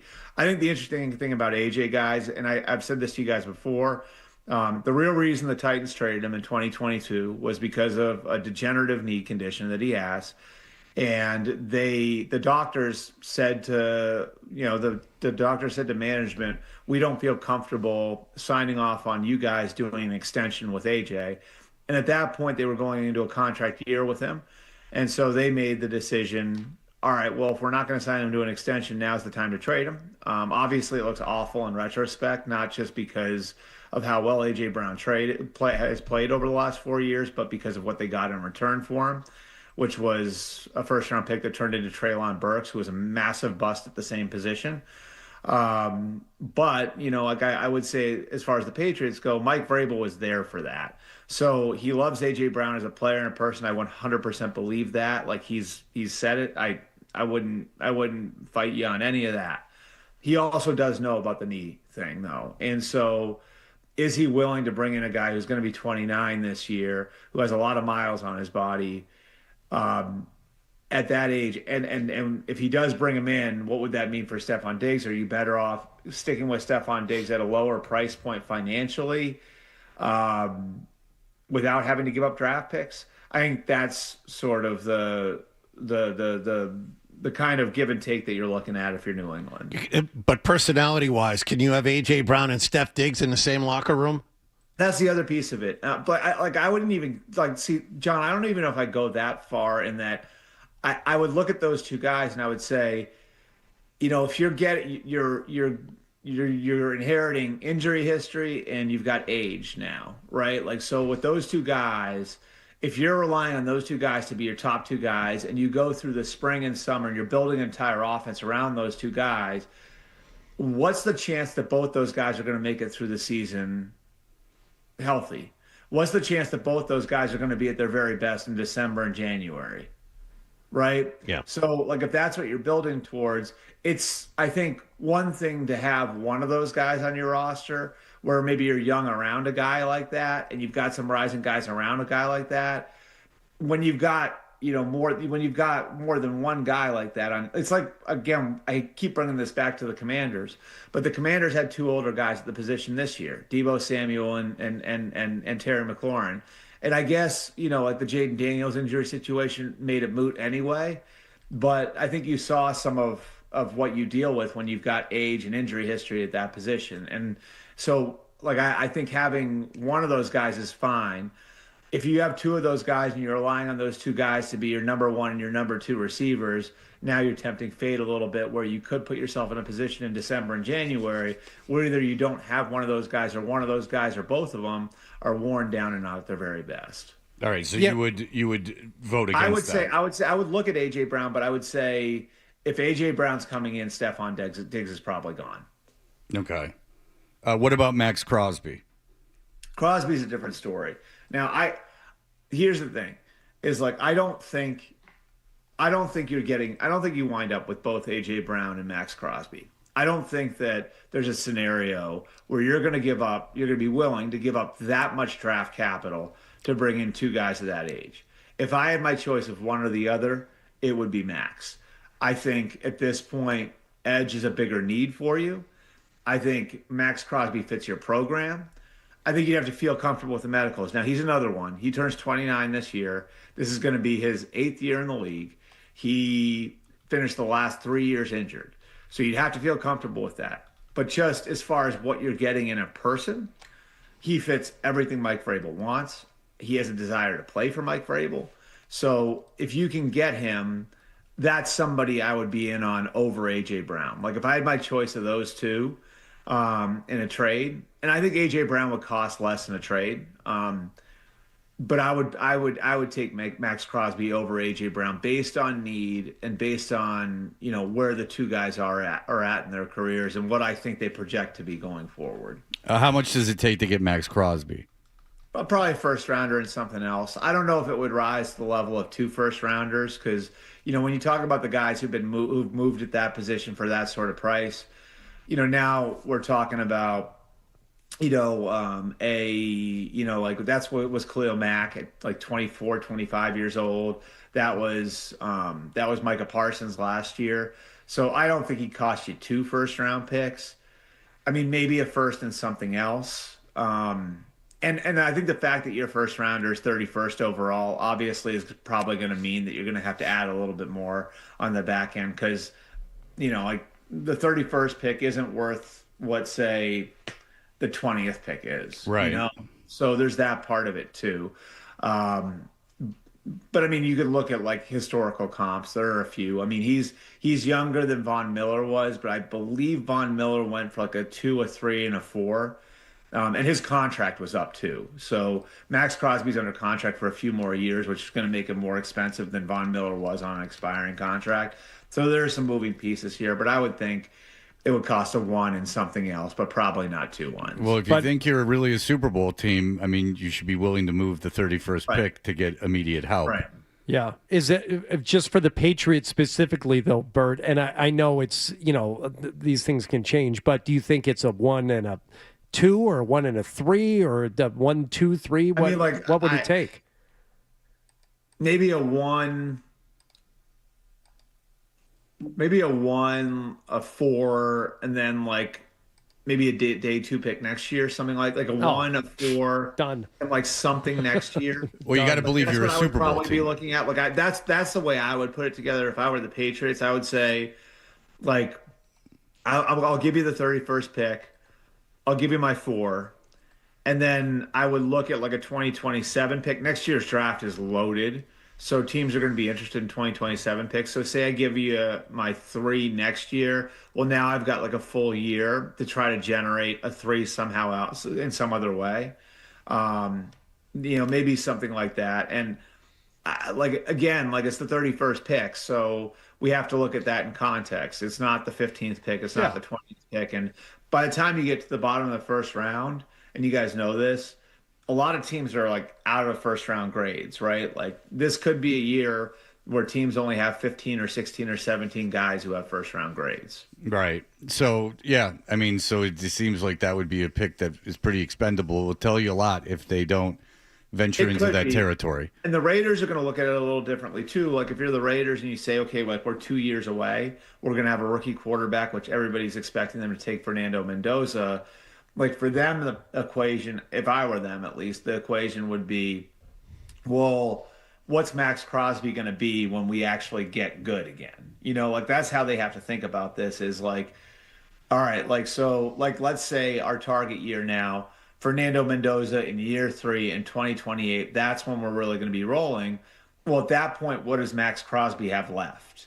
And is it going to have been worth it to keep him around, or are you better off with a messed up offensive line right now? Are you better off, say, with the 31st pick, which maybe you can get like the tackle Lomu from Utah, just to throw a name at you? Like maybe you can wind up helping Fernando Mendoza somehow with that pick rather than hanging on to Max Crosby for the here and now when you might have to look at trading him again next year. Or you hang on to him and he doesn't have a whole lot left by the time you're actually good again. Sure. Well, it makes sense for both sides. All right. Bert is with us. We'll finish up with him in just a moment. Here are the headlines. Essential Sports Hub.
Sports Hub.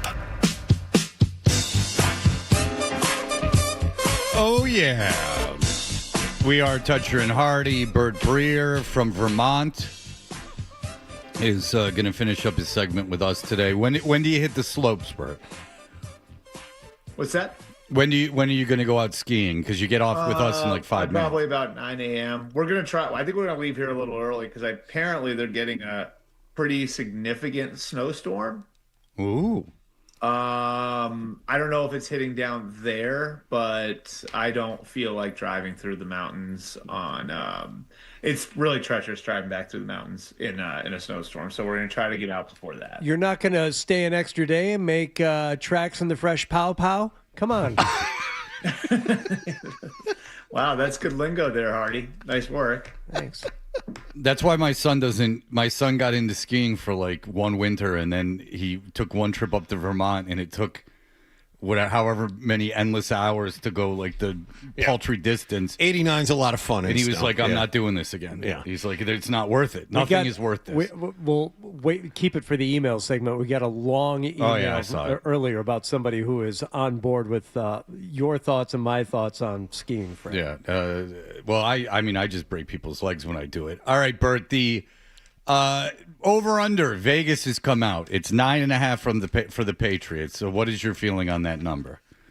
Yeah, I mean, I think like most people would look at them and say, I think part of it is like the obvious fallout of the Super Bowl, right? Like, that wasn't a very close game. It didn't look competitive. It was very clear who the better team was. And, I think people to some degree become prisoners of the last thing they saw.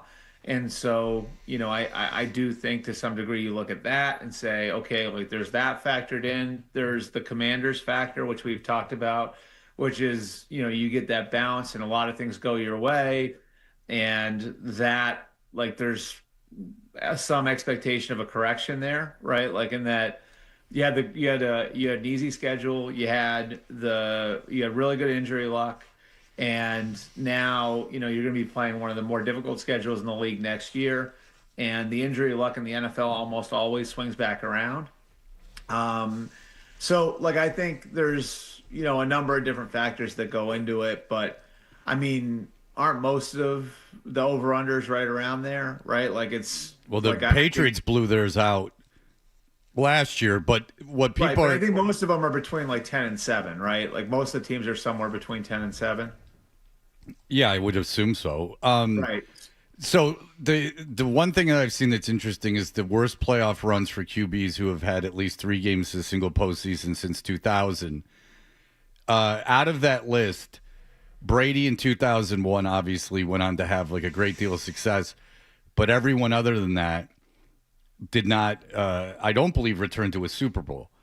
Peyton Manning after 2015, he didn't return to a Super Bowl? I think, wasn't that Manning's last year? His last game was right. So Rex Grossman, Joe Flacco, Jared Goff, Kerry Collins, Trent Dilfer, then Brady. What year was Joe Flacco's? 2008. He didn't get back to a Super Bowl. He was a rookie that year, right? Well, that would be the Super Bowl that they won, right? Right. No. 2008 was when he was a rookie and they went to the AFC Championship game. Oh, okay. All right, my bad. Yeah, so they lost to the Steelers in the AFC Championship game, but that was when they were, I mean, like Flacco was okay that year, but it wasn't like he was carrying the team. Okay, so they did go on to win a Super Bowl, so I'm mistaken. So there's 2 quarterbacks, and then there's Garoppolo, Gannon, and Burrow. So that's something that just people are pointing at. Burrow was that bad in the playoffs? He was a 0 total EPA. Which is really? not, yeah, it's, he was 97 for 142, 1,100 yards, 5 touchdowns, 2 interceptions. Not terrible. I thought he played really well. I don't know. I remember him playing really well in those playoffs. Well, whatever metric this is, it's 11th since 2000. So it's in quarterbacks that started 3 games. So it's not a huge list of players. Right. So, I mean, 11th on that. If you start 3 games, you either have to have made it to the championship game or if you have the bye to the Super Bowl. So, listen, he was a 0. Drake May was a minus 29.2. And Peyton Manning was a minus 22.7 for the second worst. I mean, I like my theory on that, guys. I think there's a number of things. Like, I think it's the weather was part of it, right? Like, and he hadn't really played in conditions yet. I think there's also like some level of, I think this happens with quarterbacks sometimes where if you're playing against lesser competition over the course of the year, more often players are going to work out the way that they're drawn up. And so what that requires you to do as a quarterback is to go out there, and it doesn't make it easy, right? Like, but if a lot of it is, okay, like I don't really have to get to number 3 very much, right? Like this play is working out the way they drew it up. My receiver beat the DB. The concept works. And now I'm throwing to number 1. Really, all that asks me to do is to take my drop correctly, see it, and throw it, right? Versus now you've got these defenses in the playoffs that are top 5 defenses, and the picture's changing on you, right? Like, and number 1 isn't open now. And you're holding the ball and holding the ball and holding the ball. And like, I think that's why you saw like some of the sacks that he took in the playoffs weren't like just Will Campbell got his ass kicked. I mean, you guys saw them the same way I did, right? Like there were sacks in there where he was holding the ball and it didn't look like, you could see the wheels in his head turning. And I think that's like sort of a product of like, okay, like during the regular season, things look this way. And now I'm taking this jump, not 1 step up. It probably felt like going 3 steps up, And like, that's not taking a shot at Drake. That's just kind of explaining what it is. It's like if you hadn't seen defenses of that level over the course of the season, and now all of a sudden you're thrown into that, like that viper pit, now you've got to adjust on the fly and it's that much harder. That's where he has to get, like that's where he has to go. And so, like when, for example, the Broncos see what the Texans put on tape, see what the Chargers put on tape, and then they do it. And now all of a sudden the Seahawks are looking at it and saying, okay, like we know what we have to do. We have to change the picture on him after the snap. And so he looks out at the line. He's got Josh in his ear, right? They're snapping the ball before 15 seconds on the play clock, right? Ball snapped. He knows what he's looking at. And we change the picture on him. And now all of a sudden we've got really good players who are out there covering their guys. We've got really good pass rushers coming at him. And he's looking out onto the field at something that's different than what he saw before the snap. If you're not dealing with that over the course of the regular season quite as much, because the other teams aren't capable of pulling it off, it's going to be really, really hard in those sort of high leverage spots. So, look, like I think that piece of it is going to come. I think he's got high aptitude for a quarterback, and he's got the obviously the physical ability to become whatever he wants to become. But I think like what we saw in the playoffs was sort of an example of where the next steps for growth are going to come for Drake. All right, there you go, Bert Breer, live from the slopes. Thank you, Bert. MMQB. All right, thanks, guys. I did see some people on social media, by the way, agreeing with my take on skiing up here. So you should pay attention to that more and more. By all means, those are the same people. Yeah. Well, congratulations. Well, just so you know, I know you guys took the caller who was against me, who didn't like my take, but he had other problems with me, I think. So there are some people that are seeing the same things I'm seeing up here. I'm missing out on so much. All right, Bert. Thank you so much. All right, thanks, guys. All right, appreciate it. There you go, Bert Breer. He got through his segment. He survived. All right. George is here again. He's here. And that means that for us, George has got a little game concocted. Oh. And it involves a flute. And it's going to be fun. Or a recorder. Thank you. So we will have that for you in just a moment. More Toucher and Hart.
The Patriots ruin the Celtics. WBCFM and HD Boston 98.5, the Sports Hub. Astley Media Group station celebrating 65 years of broadcasting.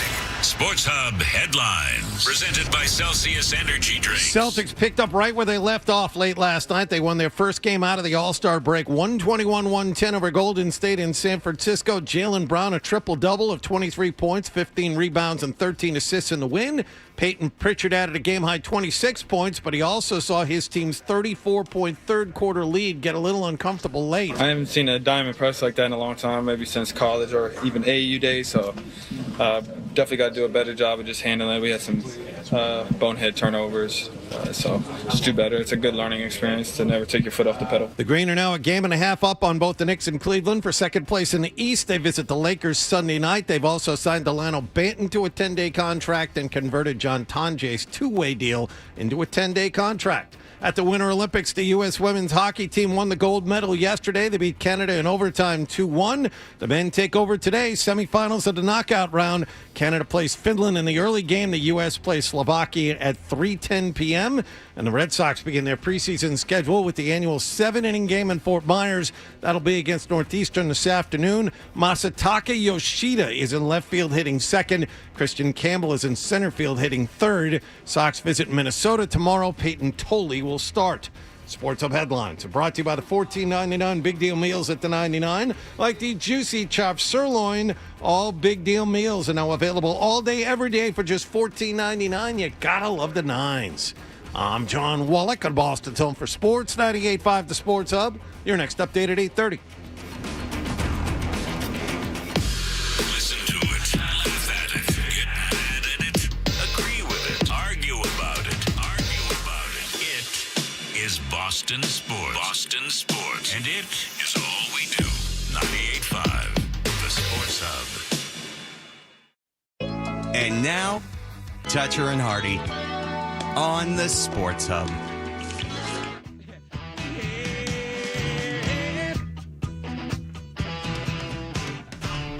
What is this crap?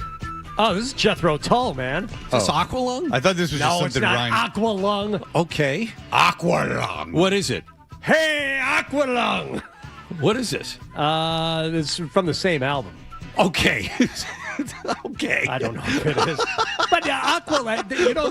What a piece of you're crap old- you you're- are. Trying to you're make me old- feel bad about that. Yeah, I was pretty Turn close. it up, Brian. Yeah. Let me hear this. I don't know if I've ever heard Jethro Tull anything besides Aqualung. I know he would stand. Ian Anderson's his name, right? Is that the guy? Is that who was the Already player? you're beyond my scope. I don't know. Anyway, he would stay on one leg. Oh.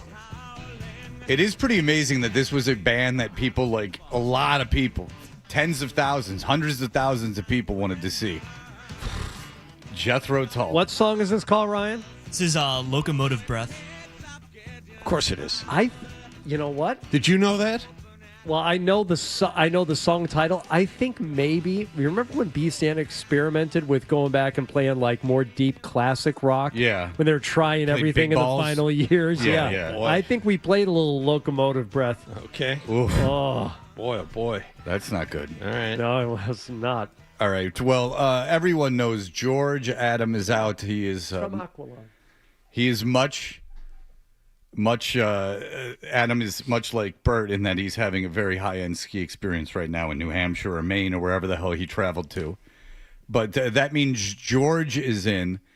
During the break while Hardy and I were talking plumbing and 128 plumbing and talking about how I'm going to have them come out to the house, you were getting yourself into like a meditative state, were you not? That is correct, yes. That's how I have to prepare. I don't quite have the locomotive lungs that I used to. This will be an experience. But you were like, for real, like I kept noticing you out of the corner of my eye. You were like kind of psyching yourself up. Yes. Deep in thought, good breathing, rhythmic, kind of a woo-saw. Okay, so you get Statement. nervous before you come on the air. No. Yeah, I would say yes. Well, that's understandable. Okay. No. Yes. I'm trying to understand you because if you are nervous coming on the air, then this makes more sense. Yes.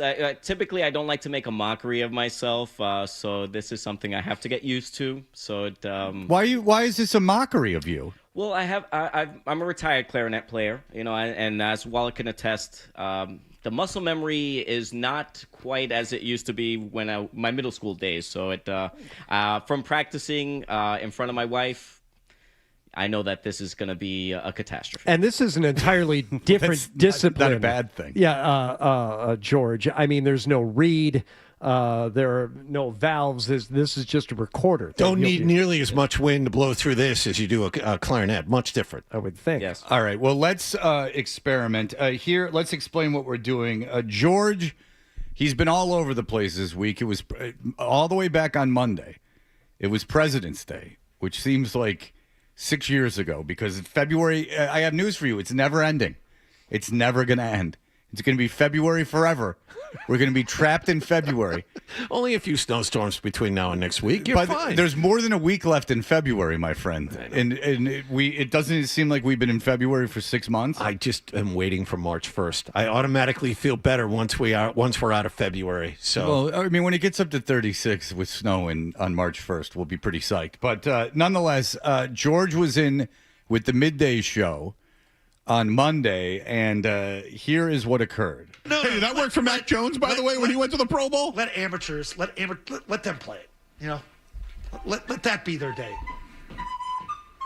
Yeah. What's that for? He's playing. Maybe it's President's Day or Team USA. Was that what it was? What is that? You've tried way too much to be too creative already. The flute guy. George likes the magic flute. George, I have no clue what that is. Mark's in Milton. Mark. So, and we thought it was so full of whimsy, and I don't know why they didn't play along with it. You were just were playing marching and flute. Yes, tacit, passively aggressive attempt to kind of get the ship back on the rails there. Well, that's the way to do it. Play flute music. Yeah, that's not going to distract Zoe at all. Well, I mean, Lost his mind. If you're trying to distract Zoe, good luck. I don't know how that would happen. But nonetheless, George, since you played the flute, and I don't think that they handled it well. Well, no, the flute there. Oh, but since you had done that, I don't think they handled it well. I would have said, George, come in. Take a seat. Let's talk about what's happening here. Let's get to the bottom of this whole flute thing. That's right. Tell me why he is the people's champion. Tell me why his schedule's up on Instagram. Tell me why he played that flute the other day. George is filling in today. All right. Everyone loves George, so George... By the way, you and Blind Scott are really going at it, huh? I'm sorry for you, Blind Scott. You are a staple for this program. I don't know, bleeding too much into the other programs. I'm not. Quite Okay, because he claims to have been sent from God to protect me. Yeah, it'll only work 6 to 10. Which is not worrisome at all. No. Well, to protect me. I'm a messenger from God that came to protect Fred. Yeah. And then he went on to say, "I'm very smart, but with no social skills, so I need him." No red flags there at all. He was sent, and then him and his mom were talking about how fun it would be to have sex with me, according to his email. Oddly less worrying than the sent from God statement. But it's close. If it was sent really close. If it was sent from God to kill me, then there would be a big issue. But it's sent from God to protect me, or have sex with you. Either one, whatever comes He's first. A single guy. Thank you. Ryan's very good at playing the clips. I have to tell you, I like that. You All give right. Adam a little lesson on that, big boy. All right, here we go. George, what is the assignment, Hardy? He has his the assignment is Name That Tune with George. George has compiled several songs here.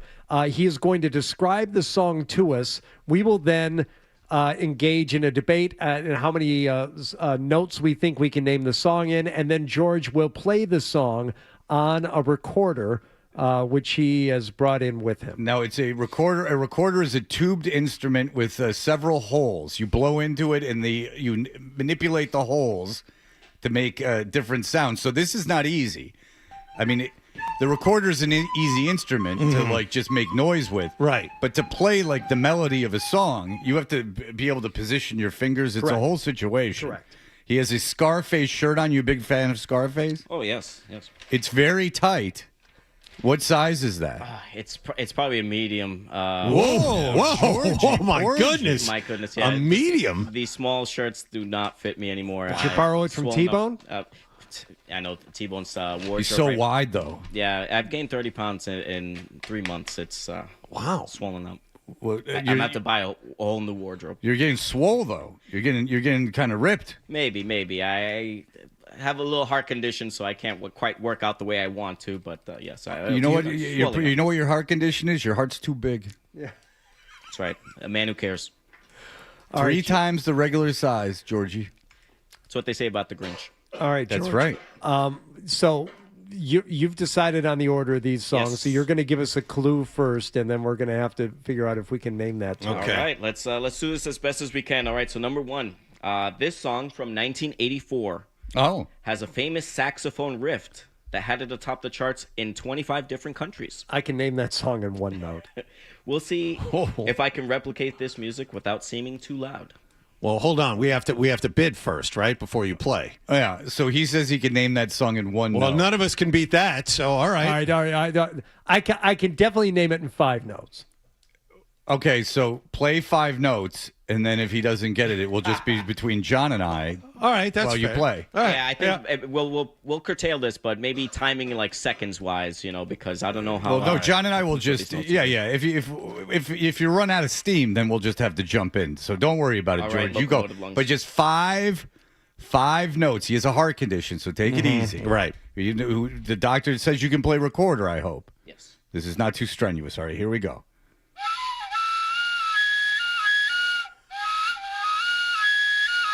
Okay. That was a little more than 5, but okay. I think the song is Careless Whisper. That was my guess as well.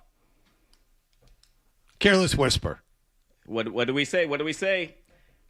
Ryan, he wants you to Replicate it, but Do you want to play it along with the song? yeah, let's do that. Let's do that. All right, here we go. See how finely tuned up.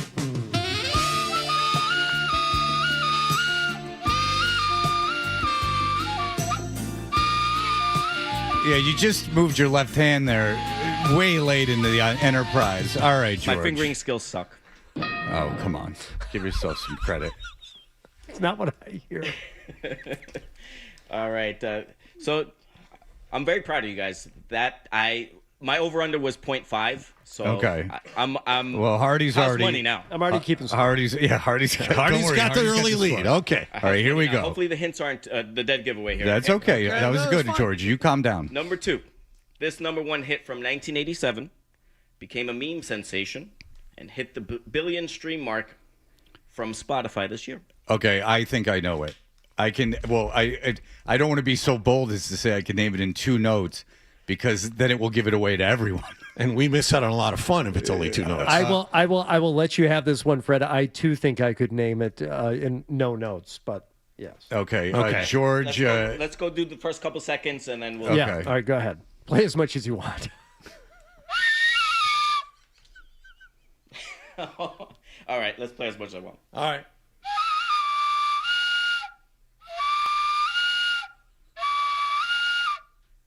Okay, I don't know what it is. Yes, you do. I don't. Don't listen to what he's doing. Just go with what your answer was. What I was gonna. Now I have no confidence. I was gonna say the Rick Astley song. Never That's gonna it. give you up. Yeah. That's what he's playing. Never going to give you up. Excuse me. Yeah. Well, he's going bum ba, bum ba. He's got the Yeah, beat. but that's not the melody of the song. It's just the rhythm. He's close. It's the beat. He's close. He's fine. George, that was fine. Well, I mean, if there was no clues, I highly doubt we'd get any of these. Fred, take the point. Good job, George. Thank Good job, everybody. Thank you. I'm here we well go. over the over here. All right, here we go. All right, so number 3. Okay, this song was released in early '82 and became a sensation once this artist performed this track. Made both the song and a special dance famous. I don't want to say the dance. Okay. Ooh. Oh. What year? 1982. Early '82. Oh, I think I know.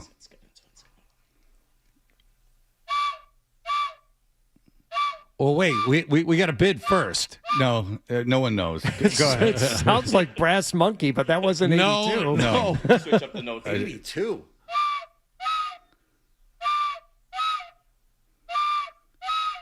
Beat it. No, that's No. The moonwalk. No. They all You just are said right that. on the dance, and you're right on the artist. Oh, well, now I've given it away. Go ahead. Play. Oh, we know it's Hold Michael. on. We know it's Michael Yeah, Jackson. George, play the Michael from Jackson 1982, so we should be able to figure it out. Yes. Oh, I know what it is. He's actually playing it. I know what it is, but I can't guess. He's playing the song. He is playing the song.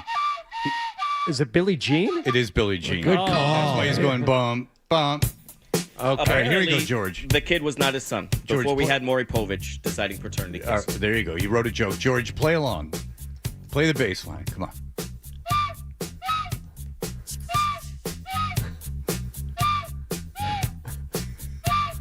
You could have cut this drum part off, George. All right, very good. That's exactly what he was doing. All right, George. No points for that one. No points No for points. that one. All right, George. Maybe this is the final one. Indictment on you guys.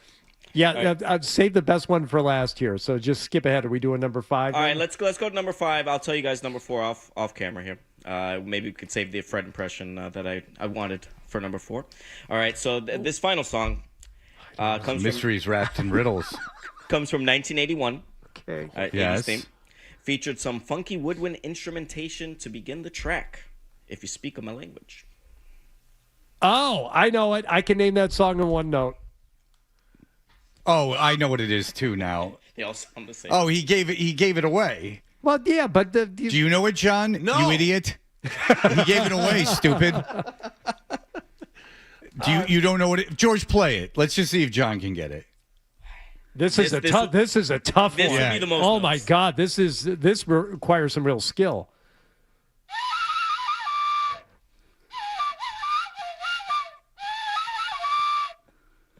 No, nowhere close. Try the beginning.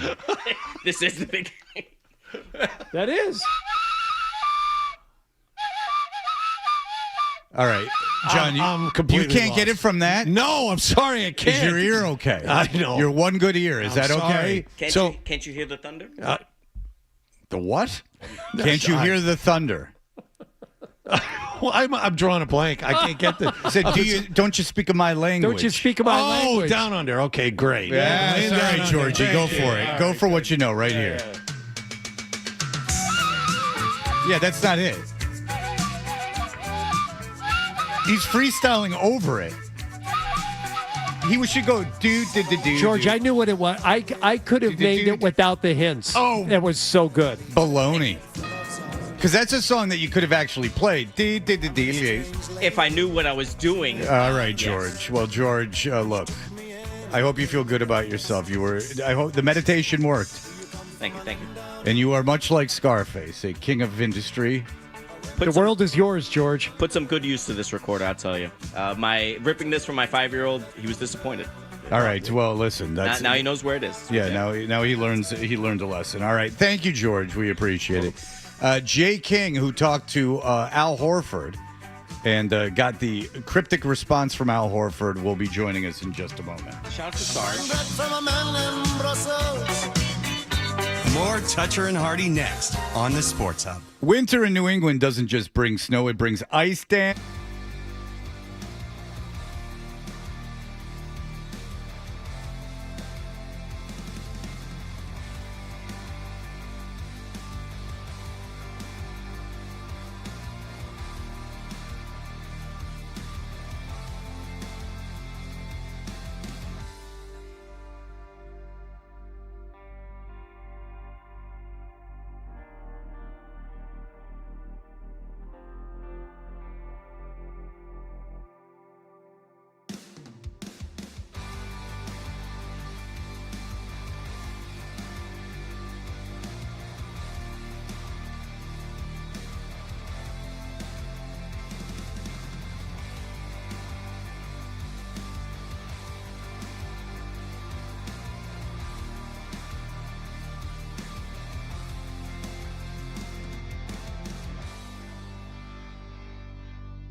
the basketball, stuff of it, and it's something that at some point I'll share, with people. But for me, it felt like it was the time for me to go elsewhere. And then as far as the end of my career, I don't know. I always keep that open. It would definitely be a privilege.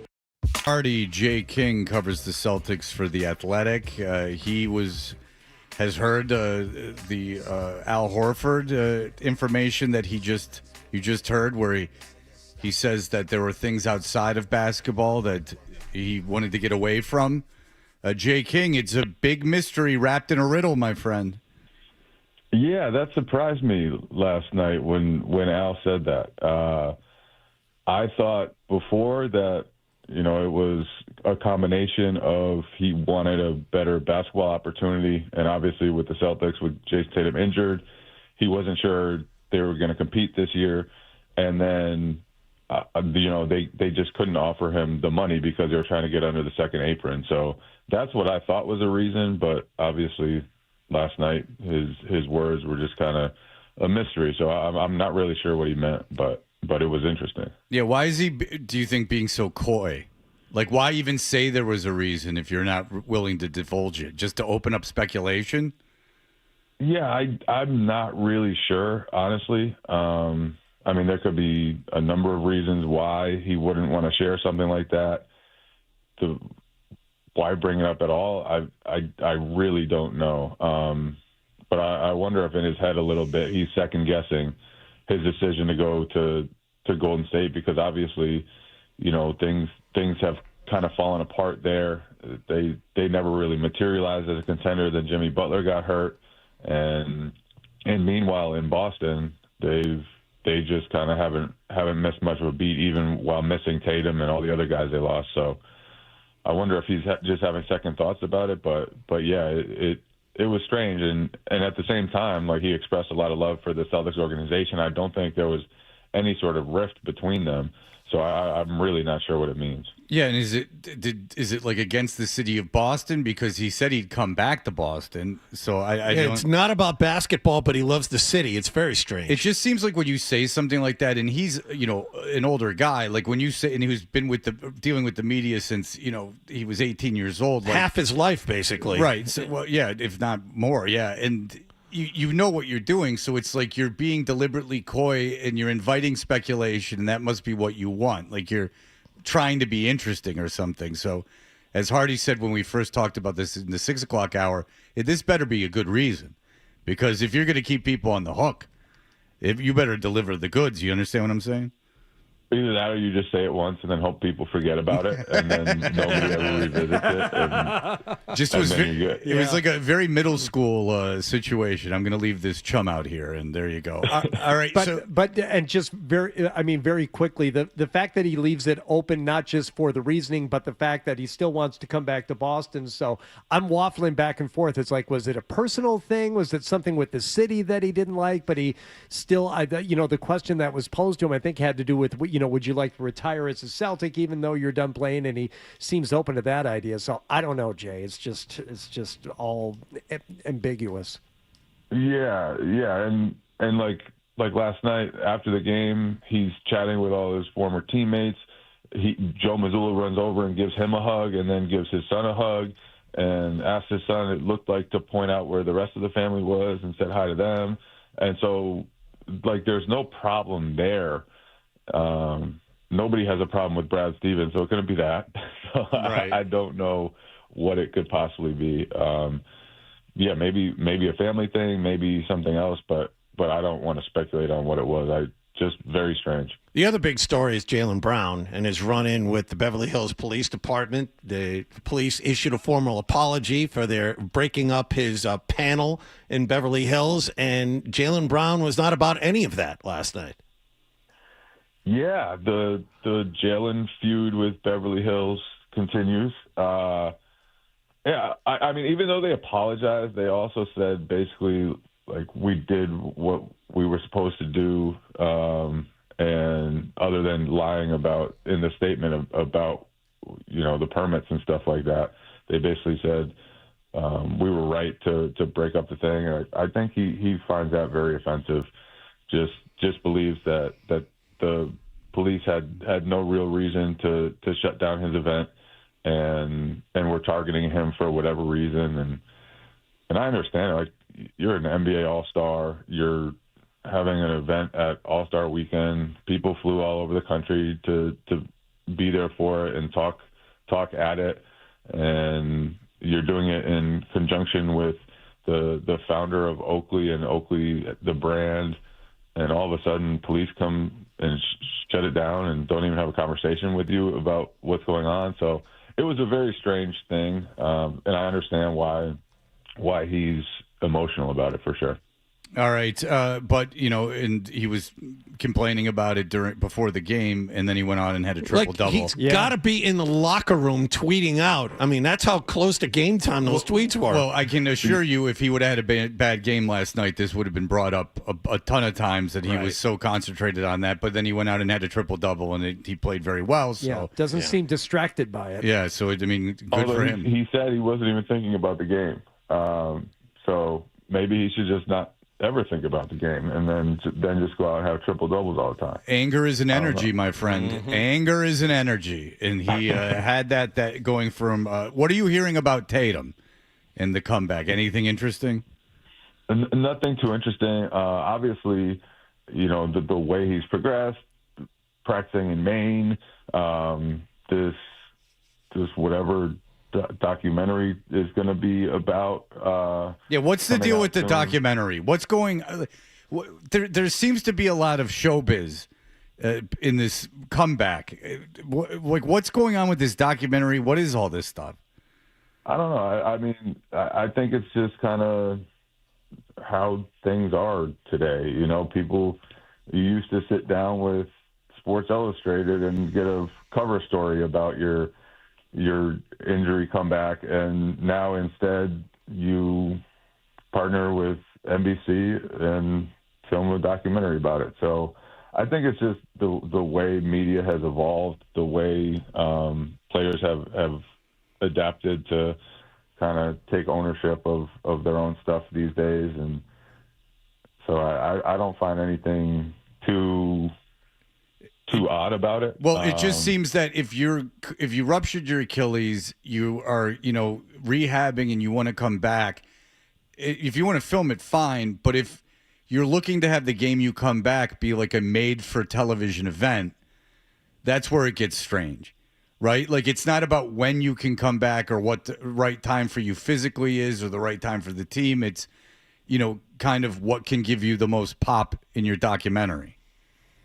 Yeah, I don't think that's true. I think he's going to come back whenever he's 100% healthy. I don't think the timing of his return will be dictated by this documentary one way or another. So he won't. He doesn't want it. It doesn't have to be at home. Like it could be on the road. It could be at any time.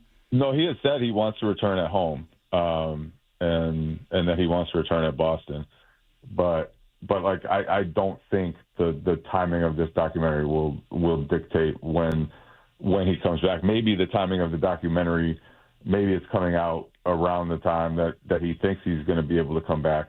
But I don't know about that. I don't want to speculate about that. But he's going to prioritize his health first and foremost, and then I'm sure he made a little money off this thing, and I'm sure that he likes the idea of chronicling, his return and hopefully a successful comeback from a really, really damaging injury. So I understand all of that. I really don't think it's too out of the ordinary these days.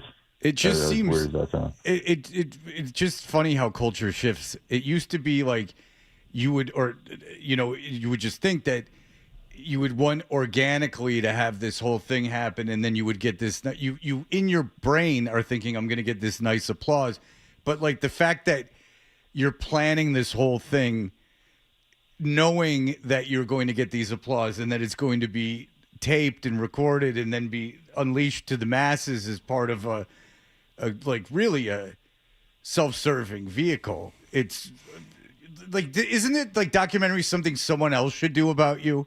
Yes. Like that a documentary should be like a documentarian that finds interest in you, and then they go around and make a documentary. Right. This whole idea Instead of of making your own documentary, Yeah. where you can dictate what happens in it, is asinine to me. But what do I know? What do I know? That's the way things are now. Yeah, it's just like Jaylen Brown live streams all the time. You know, it used to Yeah, but be that's if you really were on- creative and if you nice. were- It used to be if you were on TV, like other people were filming you. Now you just film yourself and go live. So I think things have just shifted. You guys need to get with the times. Well, maybe that's the case, Jay. But the other people who need to get with the times are the people I hear nationally who still talk about Jason Tatum's return as questioning whether or not he comes back to the Celtics this season and what that could mean for the Knicks and what that could mean for the Pistons. And I heard it again yesterday, like, if Jason Tatum returns and what that means for the Celtics. Like, to me, there's no more question. He's coming back. I mean, do you see it any other way that he's coming back this season?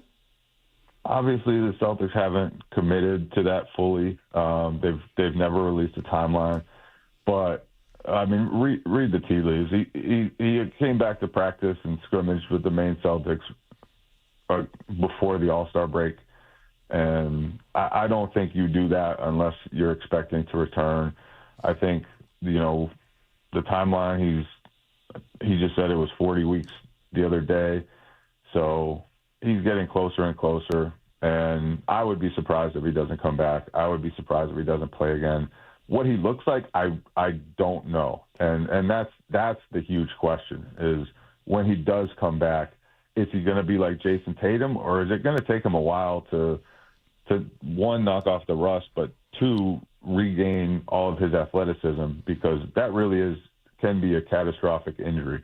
And I know he's approached this super diligently and gone about everything the right way and handled himself with professionalism like he always has. But sometimes, your body just can't get right after this. And so that's a huge, huge variable entering the playoffs, assuming he does come back, is can he handle the rigors of it all, and especially getting dropped into the season if he does come back so close to the playoffs. It's going to be really interesting to see how he looks and how that elevates the Celtics if it does. All right, Jay King, good stuff. Covers the Celtics for The Athletic. Read him now. We really appreciate you coming on early this morning, Jay. Yeah, you guys woke me up at the butt crack of dawn out here. All right, well, listen, we're party boy. I appreciate you anyway. All right. I love you guys. That's Thanks, what you Jay. do for. That's what you get for going to sleep. All right, thank you, Jay. We appreciate it. Take care, guys. All right, there you go. I mean, Scalabrini just stayed up all night, called in the show. Remember, if you remember, after they lost in the finals. Yep, I do. But there is that the thing with the Tatum thing that I think I can articulate what's bothering me about it is that it's like putting your own name on a building. Like, sure, when you donate a bunch of money to someone, you can maneuver behind the scenes to get your name on a building, but it should still appear, at least cosmetically, as we are honoring you with this, putting your name on a building. Like, even if everyone knows that that's not how it went down, there should at least be an act of a fake act of doing that. That's, it's interesting. That's what people criticize LeBron for the decision. You're forcing yourself, as good as you are, upon the public. Public already knows you're great. But the thing is that this Jason Tatum thing, it's like you're making a documentary about your comeback, then orchestrating when the comeback comes back or comes off. We're all going to see it anyway if you watch the Celtic game where he comes back, and then it's packaged as this documentary. But doesn't it seem like incredibly vain to not even put up like a front? Like, just act like someone else is doing it. Like, act like that. This documentary should be something that you're not in control of. Like, you're controlling a narrative, and that seems like there should be at least a little bit of self-awareness in there. Yeah, or the ability to just step back and say, if this is an important enough story, I'll allow someone else to find it and tell it, as opposed to being at the forefront. And because we know how it ends, a big cheer. And the other part of it is he's made a point to work out in front of the media, to make sure the media followed him along. Okay, I'm going to work out here for 25 minutes in front of you while practice is going on behind me. The media has been saying, made sure they've been in the loop. It wasn't someone behind the scenes saying, hey, Tatum's working out. Tatum's getting healthy. No, it's been public that he's working out super hard in front of people. And now you have this. Yeah, and so there are steps that he's made sure have been made public. Why would you watch a documentary that you knew the end of before it even was taped? Like, you know the end of it, and they haven't even gotten the end of it yet. Like, you know what's going to happen. I mean, short of something, if everything goes as planned, he'll come back at home, and the crowd will go nuts. And you know that, but you know that in February. What's the point of watching this in June if you already know in February what's going to happen? It seems very odd. You can see him stretch. It's like a propaganda film. It's just things have gotten very odd. There seems to be no even attempt to act like you're not shining yourself. Well, I don't know. You got a problem with a lot of stuff. You got a problem with people naming stuff after them. You have a problem with the Thornton Mellon School of Business. I mean, if it weren't for him donating that, and then guys like him donate buildings, so they have places to teach. He donated a building. There was at least the idea that they were naming the building due to his generosity. He wasn't just sticking his name on some building or giving himself an award or making his own documentary. Back to School wasn't made by Thornton Mellon. It was made by invisible documentarians. Excellent point. That wasn't even supposed to be about Thornton Mellon. That was just supposed to be about collegiate diving. Right. And then like many great documentaries, the filmmakers went with the left turn of the man going back to school. It was supposed to be a diving and war protest, which Robert Downey Jr. engaged in earlier in the film. Well, he was the clown prince. That was all supposed to be B-reel for their own enjoyment, but then, the story took off. All right, we'll be back in just a moment. Here are the headlines. Essential Sports Hub headline presented by Celsius and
It's not as good as I remember. Really? But I do enjoy it. He's very good in that film. Like Mark Wahlberg was born to play that role. Yeah, and not just because I don't think he had to do a whole lot of acting. I think he could, probably in many ways just act how he would act in certain situations. But they say it's very difficult to play dumb.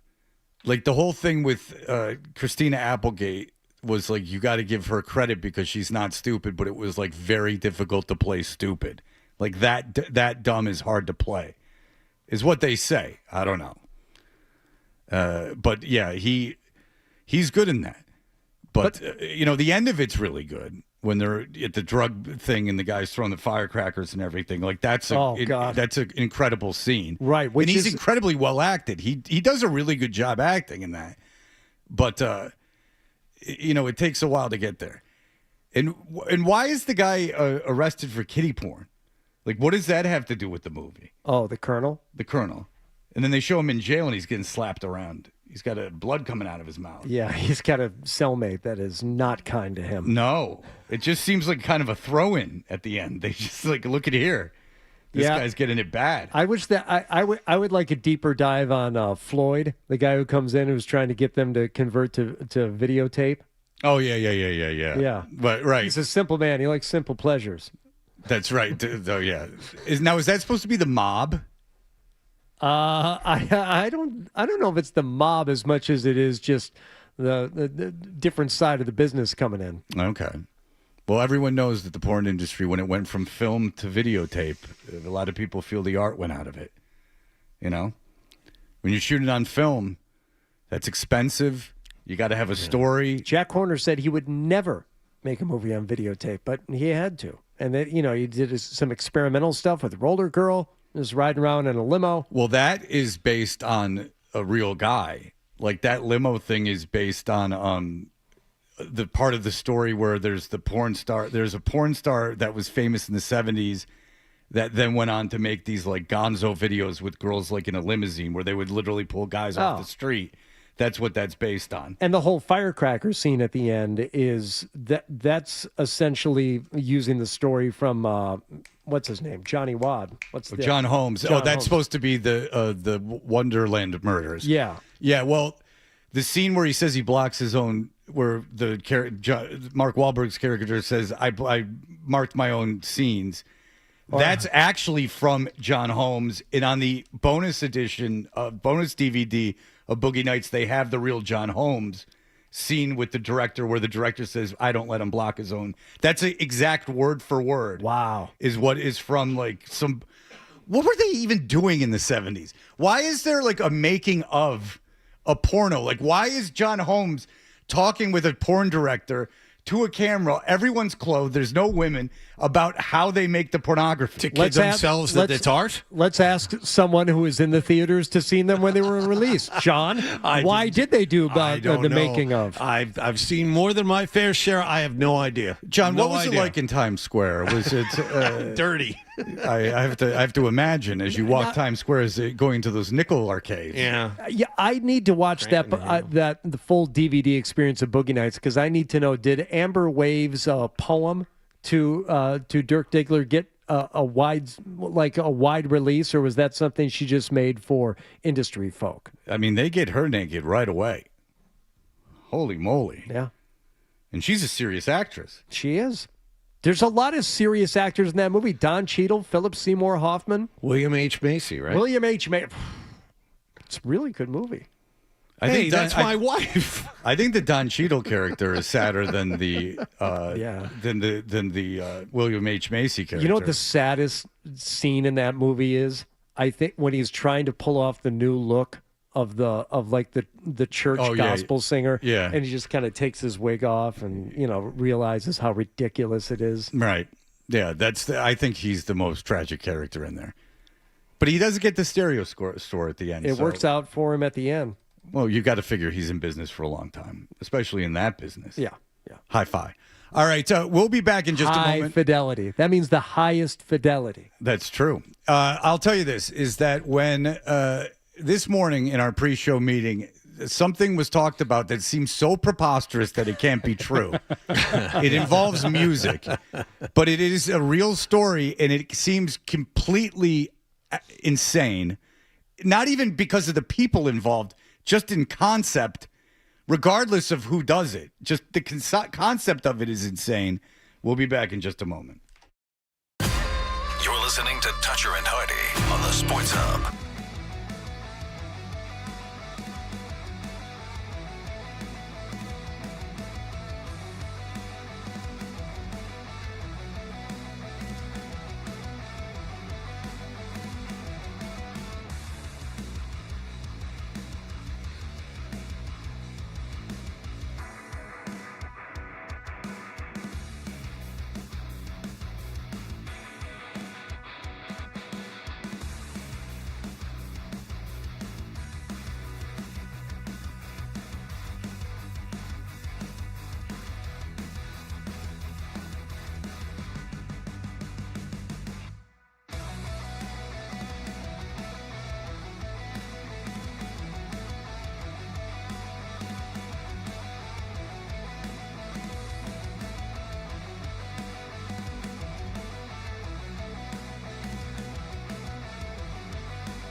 and Hardy, Owen Beetle, Felger and Maz, the Bruins, the Celtics, the Pats, the Revolution. This is Boston's home for sports. WBC-FM at HD Boston, 98.5 The Sports Hub, a Beasley Media Group station. Sports Hub headlines, presented by Celsius Energy Drinks. Celtics began their post-All-Star break road trip with their 7th win in 8 games, 121-110 over Golden State in San Francisco late last night. Jaylen Brown, outstanding. He had a triple-double of 23 points, 15 rebounds, and 13 assists. Next up for the Celtics, a game with the Lakers on Sunday night. In Olympic hockey news, the U.S. women won the gold medal yesterday, beating Canada in overtime 2-1. The U.S. men play Slovakia in the semifinals at 3:10 this afternoon. Canada plays Finland this morning in the other semi. TSN in Canada is reporting Sidney Crosby skated this morning, but is doubtful for today. Red Sox begin their preseason schedule with the annual 7-inning game in Fort Myers against Northeastern today. Masataka Yoshida will hit second and play left field. Christian Campbell is in center field hitting third. Sox will visit Minnesota. Across town tomorrow, Peyton Tolley will start. Sports Hub headlines are brought to you by South Shore Bank. At Beatles Bank, sharing your success and growing your business is what above and beyond banking is all about. Visit SouthShoreBank.com. Member FDIC, member DIF, equal housing lender. I'm John Wallach on Boston's Home for Sports, 98.5 The Sports Hub. Your next update at 9:30. This is what happens when analysts take over the games, take over the sport. This is where you talk sports. It happens all the time. The Sports Hub. When it comes to the show, Hardy thinks the same way you do. Nothing happened. He's got the same questions. Where is the story? And the same opinions. Boring. And he's back with Fred on the Sports Hub.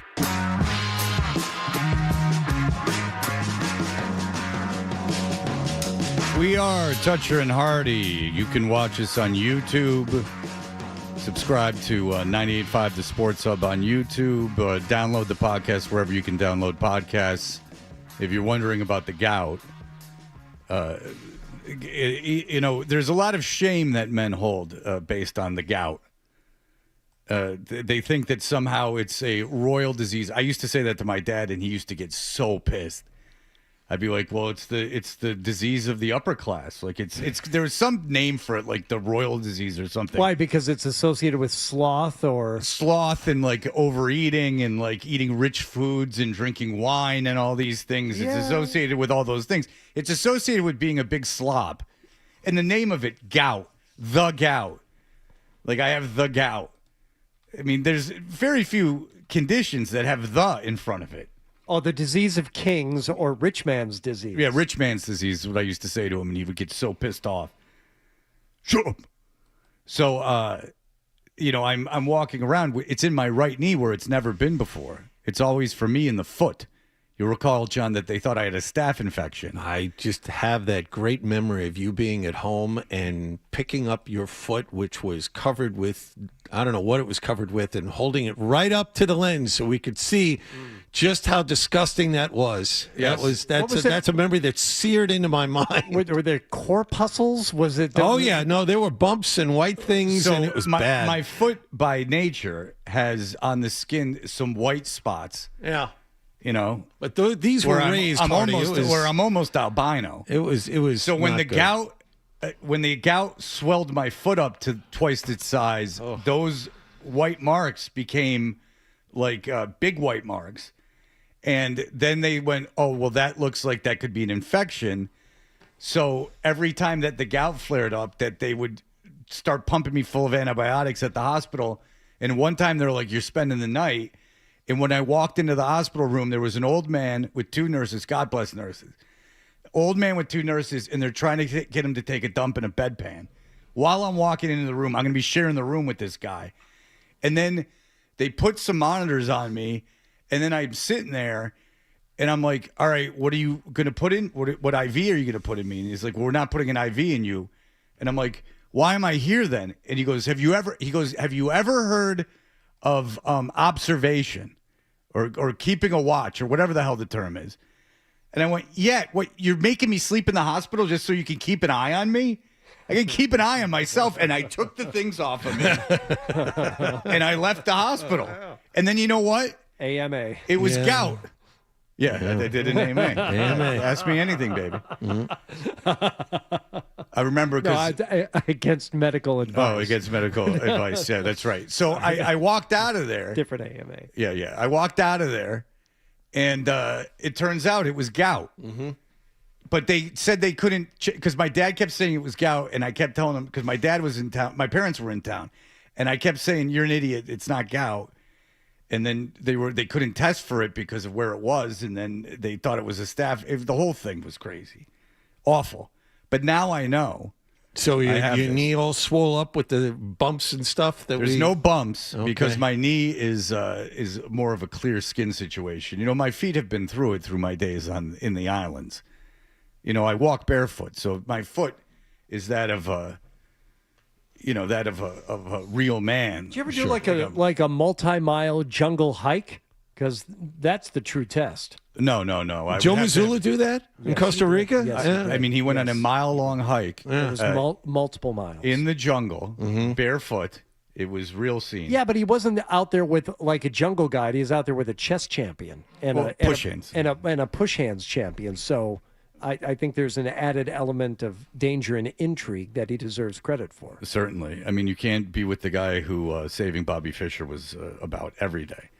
Be listening for your chance to score. Searching for Bobby Fischer. I'll never be him. Be listening for your chance to score a pair of tickets to see the Bruce Springsteen and the E Street Band. May 24th at the Garden. Tickets go on sale Saturday, 10 a.m. at Ticketmaster.com. No good if he doesn't see you. Yeah, he saw it.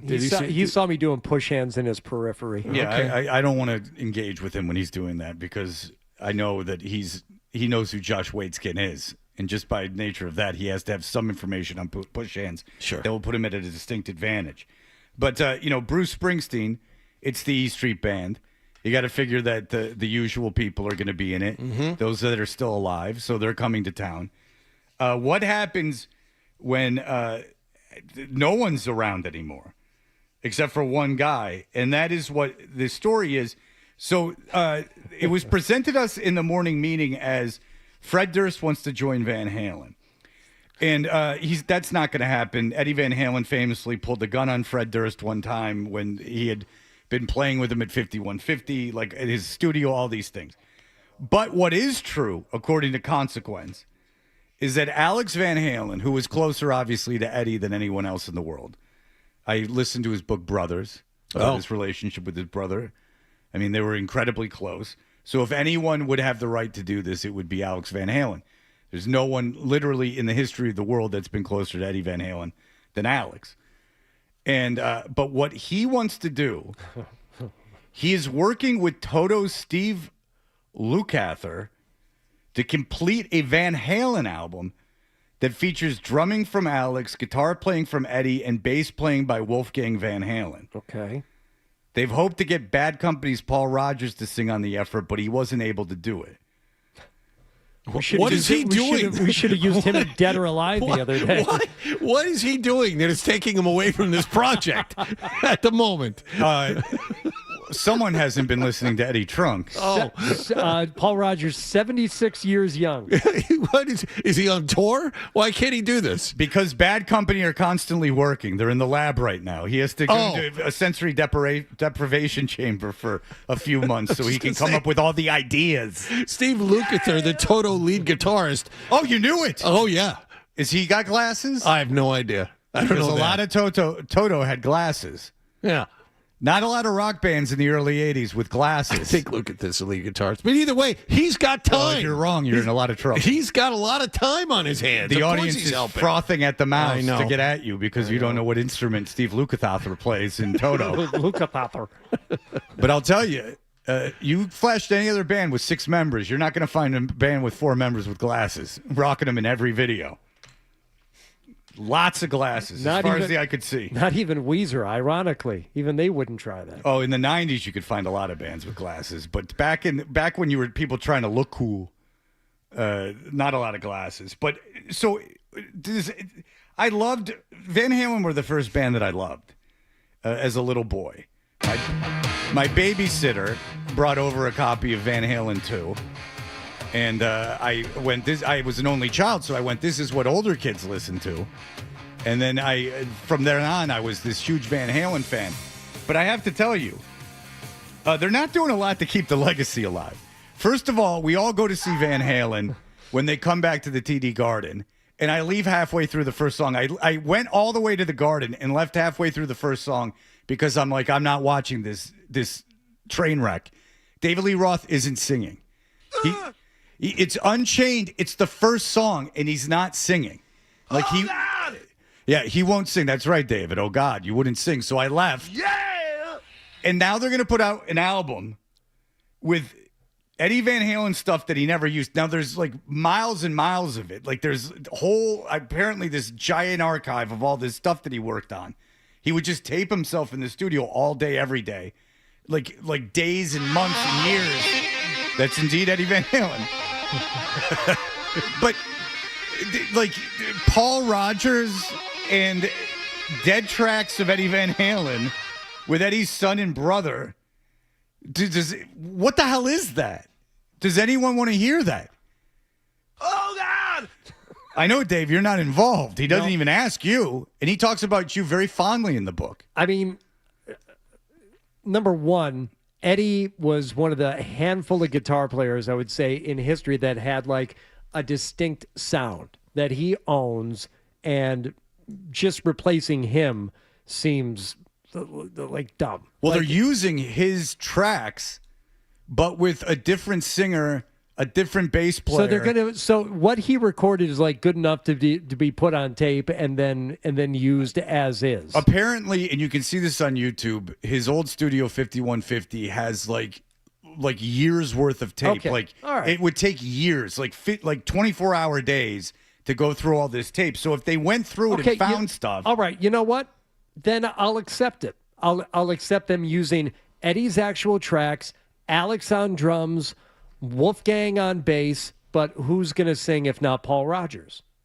Well, my question is, David Lee Roth is still alive, and you seem to have a decent relationship with him. I don't know why you wouldn't use David Lee Roth, but then who's clamoring to hear a 72-year-old Alex Van Halen playing behind tracks of his deceased brother? Now, listen, he has every right to do it. He's literally closer to the guy than anyone in the history of the world. But it seems like a lot for me. All right, Mike, go ahead, Mike. Freddie. Yes. I got a gout story for you here. So, starting the big toe, right? Yeah. 6 months, it moves to my right knee. And I'm thinking it can't be the same thing. I get 2 cortisone shots. It's brutal. Can't kneel on it. Goes away a little bit. About 3 weeks ago, both knees, huge, can't move at all, debilitating. Sitting on plane, sitting in the car, can't even touch it. The mere thought of it gives me the shivers. Just get this homeopathic stuff on Amazon. It's like 5 days and it's gone. Well, it's perfect. If I take colchicine, I can get rid of it. But the problem is... What's the homeopathic remedy? Is it magnesium by any chance? You rub the pill right on top of the be skin. Be careful with that magnesium. No, It'll knock you right out. It's a cherry tart pill. Ah. Cherry tart juice and a cherry tart pill. And it's, 6 days gone. Okay, well, there you go. But I used the colchicine, and I must have gotten the trust of my doctor because all I had to do was in the post-show meeting, go to the webpage of the doctor and request the medicine, and then they just gave it to me. I didn't even have to talk to anyone. So I feel like I've earned their trust because you can't be just walking around with colchicine. No. 0.5 milligrams in your pocket. No. That's a pretty powerful anti-inflammatory. They don't hand that out to just anybody. No. I mean, it can give you diarrhea. I don't mean to be too sexy for people, but it can give you diarrhea. And it messes up your stomach, Johnny. That's right. That's right. You won't be doing your jazzy kung fu with that condition on you. I can tell you that much. But sometimes I just think it's better just to... Like, if they released unreleased Van Halen tracks, to get back to Van Halen. Right, but who is rumored to be wanting the lead singer role? Well, so Alex has said it's more about a vibe than the singer, and that the singer would have to be his age because they would have had to have grown up in this, like, experiencing the same kind of music. That's what his whole thing was. So that's why Bad Company and people of that nature. But unless they're unreleased tracks that were pretty much fully formed that just required a little bit of editing, this seems like a very long way to go. And a very tightrope to be walking. Okay. Well, speaking of a tightrope, I guess, somebody has put his name out there as somebody who would like to be the lead singer. Right. And that is one Fred Durst. Yeah, we talked about that at the beginning of this.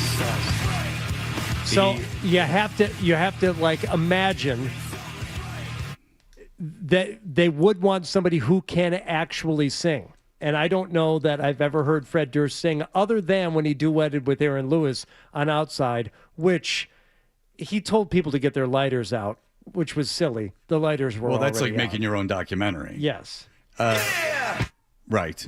I mean, I've heard they've asked Anthony Kiedis because they do need someone who can sing very well from that era. Matt, go ahead. Yeah, so from what I hear, because I read a little bit too, I guess when they were getting together a tribute show for Ed, Alex had talked with David Lee Roth about it, and they were talking about the show, and then from what I read that Alex mentioned to Dave, he's like, at one point in the show, I want to do like a nod to Ed. And you would think that would be pretty a no-brainer because it's a tribute show for him. But I guess Alex said that David Lee Roth flipped out, said, I'm not doing that, and they almost came to blows is what happened. That's why there's no communication with Roth anymore between Alex and Roth. And what I think should sing, I think Wolfgang should sing. He's a great singer. I'll let you guys talk. Well, I mean, that makes more sense than Paul Rogers from Bad Company. Yeah. And by the way, Eddie Trunk, I don't know if your position is safe. And I guess I would maybe just trust David Lee Roth and his instincts in terms of what works and what doesn't work. We're going to read the funnies. That's right. He would try just different things on his radio show, and they all pretty much work. Yeah. He was having sex with his daughter? Yes. That's right. Okay. Caller number 10 to the contest line, 617-931-0985. Will score a pair of tickets to see the Bruce Springsteen and the E Street Band May 24th at the Garden. Tickets go on sale Saturday, 10 a.m. at Ticketmaster.com. You want to read the funnies? Might as well. It's Don, Friday. you're on. Are you there? My son gets out of school at noon today because of the powerful storm moving and the ice storm. That's right. It's going to be a hot one. Everyone out of school early today. Oh, God! That's right. John is not safe. He was trapped before. Do you want to leave early, John? No, I'm good. I'm all right. Yeah. All right. John stays right where he is. All right. We'll be back with our award-winning email segment in just a moment. Yeah! You're listening to Toucher and Hardy.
spend $40. Cough it up, and let's get back to Toucher and Hardy on the Sports Hub.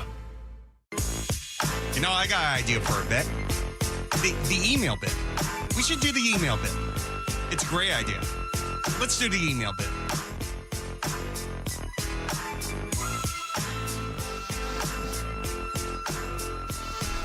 We are Toucher and Hardy. You can find our email addresses if you go to 985thesportshub.com.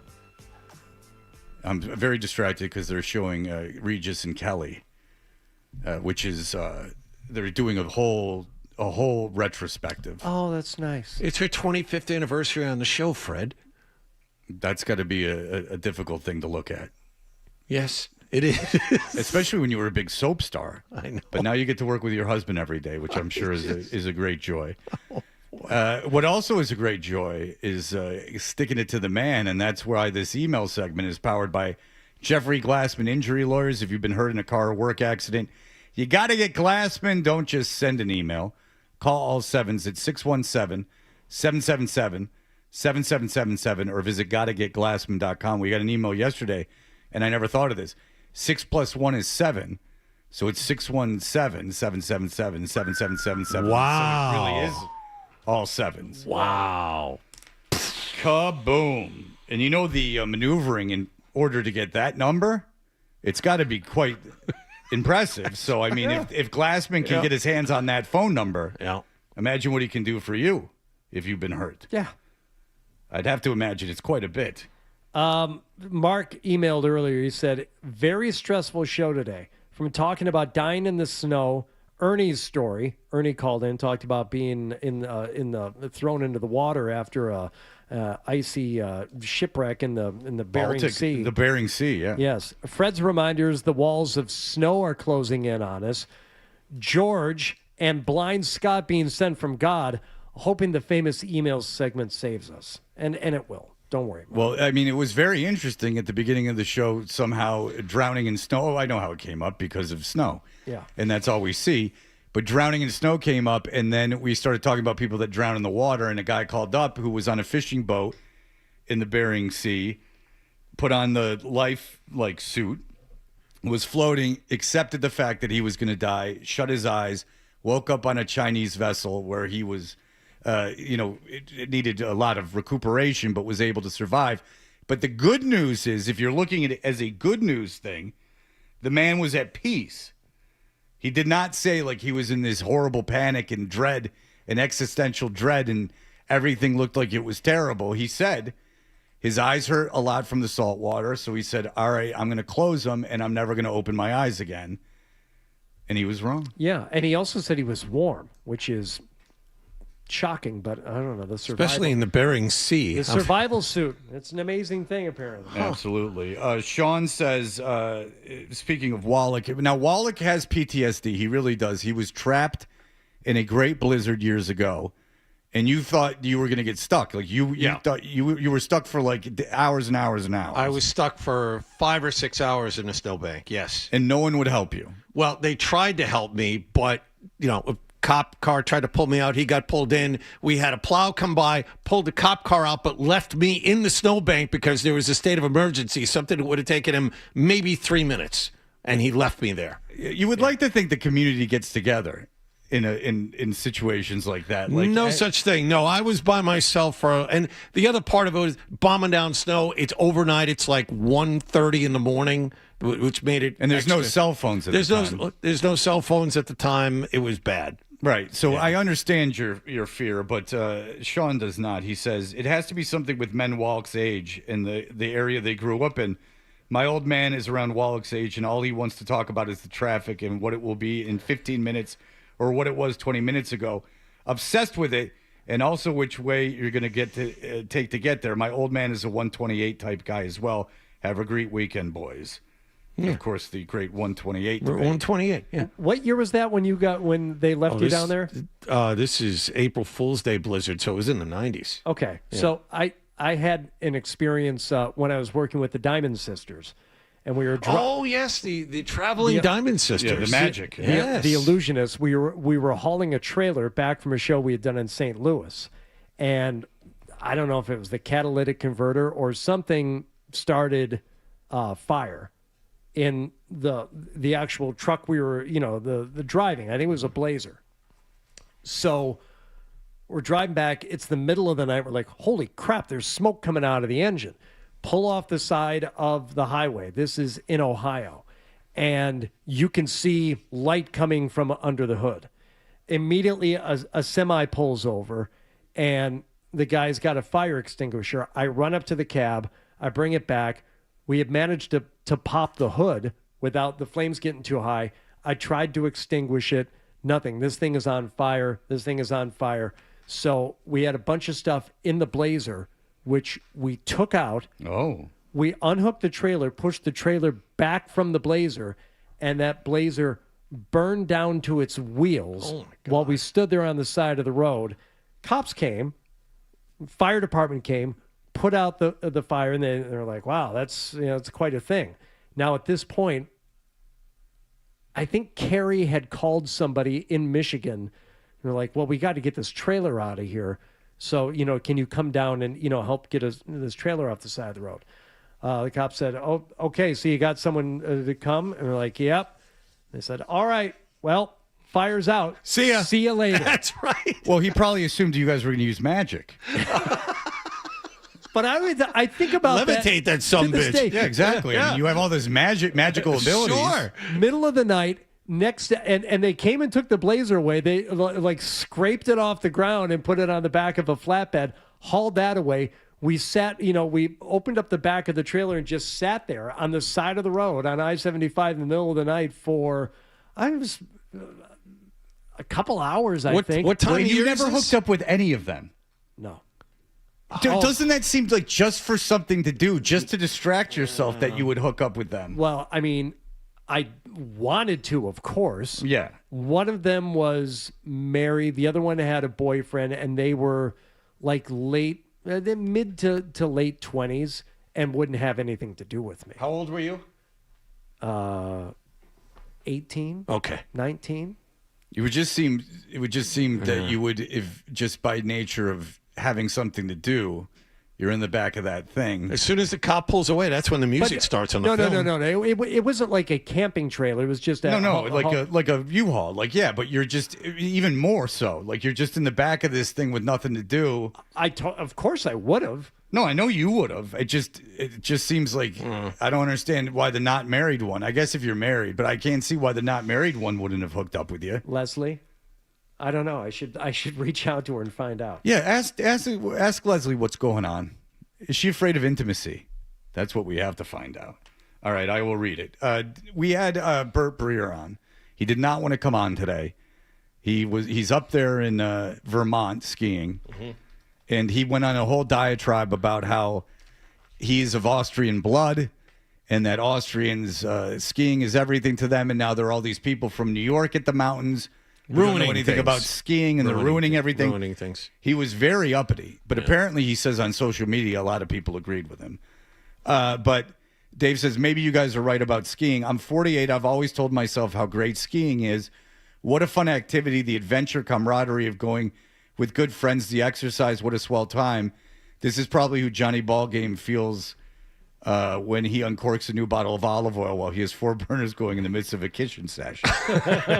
Now that we are older, we go on a yearly trip with a few of us and our kids. Our kids are now of the age where they're much faster than us olds. But the tipping point happened this week when my 5-year-old daughter started blowing by me and having to turn around and wait for me. It was embarrassing. I could see the despair in her eyes. Come on, Daddy, try to keep up with us. Stop letting your fear of death slow you down, loser. Then it hit me. I'm not enjoying this. This isn't fun. It's cold. I'm cold. It's also expensive. It's terrible. That's why I'm popping Xanax while getting my freezing cold snowboard boots on. So then, of course, I decided to push myself beyond my limits out of sheer pride. I hit a jump, got as much air as a 48-year-old ever should, and landed on the ice in front of about 200 people, mostly children. I ended up flat on my back, and I just wanted to lay there for the rest of the day. I think my body did that thing Freddie T was talking about, where I just gave up and was at peace with dying. Unfortunately, I had to get up and ski down so I could have the privilege of getting on a rickety old single bar 70 feet in the air. So now my entire body is in pain. In any other context of life, I would just be able to sleep all day and relax. But nope, I'm drinking black coffee and mainlining Advil so I can go back out there today and ski with my kids and buy them $19 grilled cheeses. And the best part is, as soon as the weekend's done, it's another 3 hours home in the car. Right. And that's the thing. That's what thankfully got my son out of it, because my son had a friend whose parents, I guess, have a place in, I guess, Vermont. And he went up there with them, and it was snowing one of the times he went up there. And it, like, he said that we just didn't move. Like, we were going like 5 miles an hour for hours. In those mountains. I don't know anything about them, but he's like, I'm never doing that again. And then he thought he got a concussion. Everything sounded like I didn't want to be there. Yeah, the part in Dave's email though is it hit me. I'm not enjoying this. It isn't fun. It's cold. I'm cold. It's expensive. It's all terrible. Well, that's the thing is, if you're going to pay thousands of dollars to go do something and take time off work at this time of year, the last thing I'm doing is going in the belly of the beast. Yeah, you don't go somewhere cold. Right. That's you go somewhere much warmer than where you are. Unless skiing is what you do. That's like all you do. Your social activity, all your free time, your thing is skiing. That's what it would be required of that. But if I have a week off and I got to drive 5 hours to get colder and be in more snow. Yeah, why would you drive all that way to be where the wind chill's 20 below zero at the top of the mountain? Yeah, like all these storms, it's way worse up there than it is here, and this sucks. Yes. I'm telling you, the only time I ever really, truly enjoyed it was when I was in New Mexico. And you would be like in the city in Albuquerque where there wasn't snow on the ground. Like, oh, we're going to go up to Santa Fe this weekend. And there were, 5 or 6 20-somethings. And we're going to get up to all kinds of shenanigans. And it was warm at the base of the mountain. You ride up and you ride down, but you're in a cool town and it's good skiing or snowboarding or whatever. And then you're able to have some fun with, some other people who are also, getting up to all kinds of mischief. Thank you. Thank you. Good. Right. Shenanigans. But Sure. the family thing with, the kids and the money and the boots and I just would much rather get off a plane in that sensation in the winter, and I miss it because my son doesn't get Christmas break in the way it's scheduled, winter break. So the way it's scheduled, I never get out of here anymore in February, at least for this year and next year, is that sensation where you land somewhere warm and you get out of the plane and there's actual sun and warmth. Like I would pay for that. It's the best. It's one of like the great feelings in life, and there aren't a lot. It really is. And that's like one of them. And just for that walking off the plane moment, I don't know why anyone wouldn't do that. Walking off the plane, walking out of like baggage claim or whatever, and feeling that like natural. But warm sometimes air. even in the jetway, between the door of the plane and the jetway, you're bombarded by light and warmth. Like almost like going back to the womb. And then you see the people that live in Florida and you go, oh, I could never live here. No. But they've ruined it. Nice to visit. Fred, by the way, Sarah and Everett emailing. FYI, the second ingredient in Diet Coke is aspartame. Indeed. It's a sweetener. I believe that was on Fred's gout list. I know he loves his DCs. I hope this isn't the source of his flare-ups. There is a theory, Sarah from Everett, that I will tell you this, is that they say alcohol causes gout, but maybe quitting drinking, if you're susceptible to gout, is a detriment to you. This was a conversation I had with a friend yesterday. Would anyone care to guess the hypothesis of why quitting drinking would be bad for your gout? There's something that you usually do as a result of drinking. Pass out. It's that consumption of water and stuff the next day. Like when you're dehydrated like that, you're drinking so much water and like Gatorade and stuff. Okay. That, now it's just a pure DC mainlining it. I don't need, I have 2 glasses of water maybe.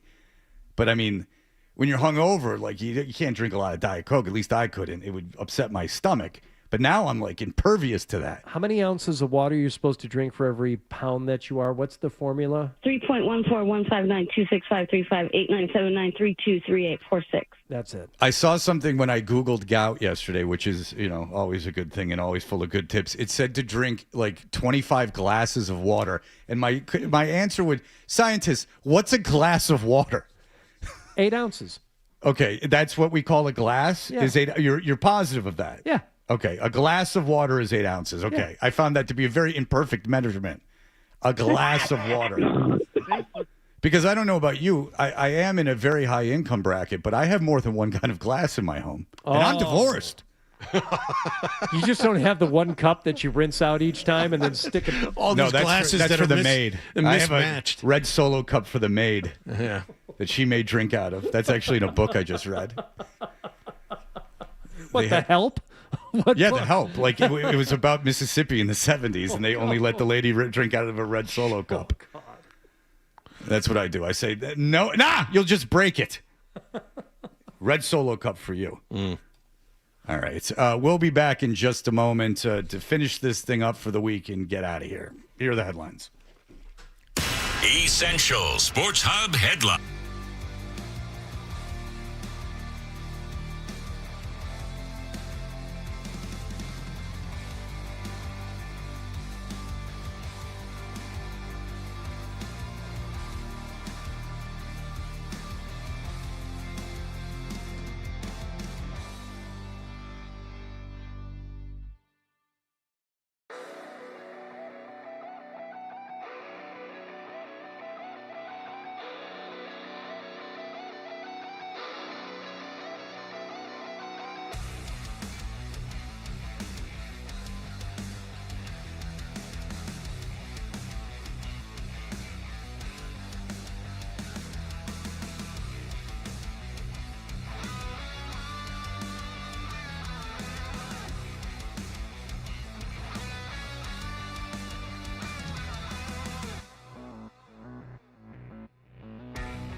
Why do people listen to Touch and Because it's a thing. All right. You know what I'm talking about. Sure. No idea what you're talking about. Here's more of The Thing on the Sports Hub.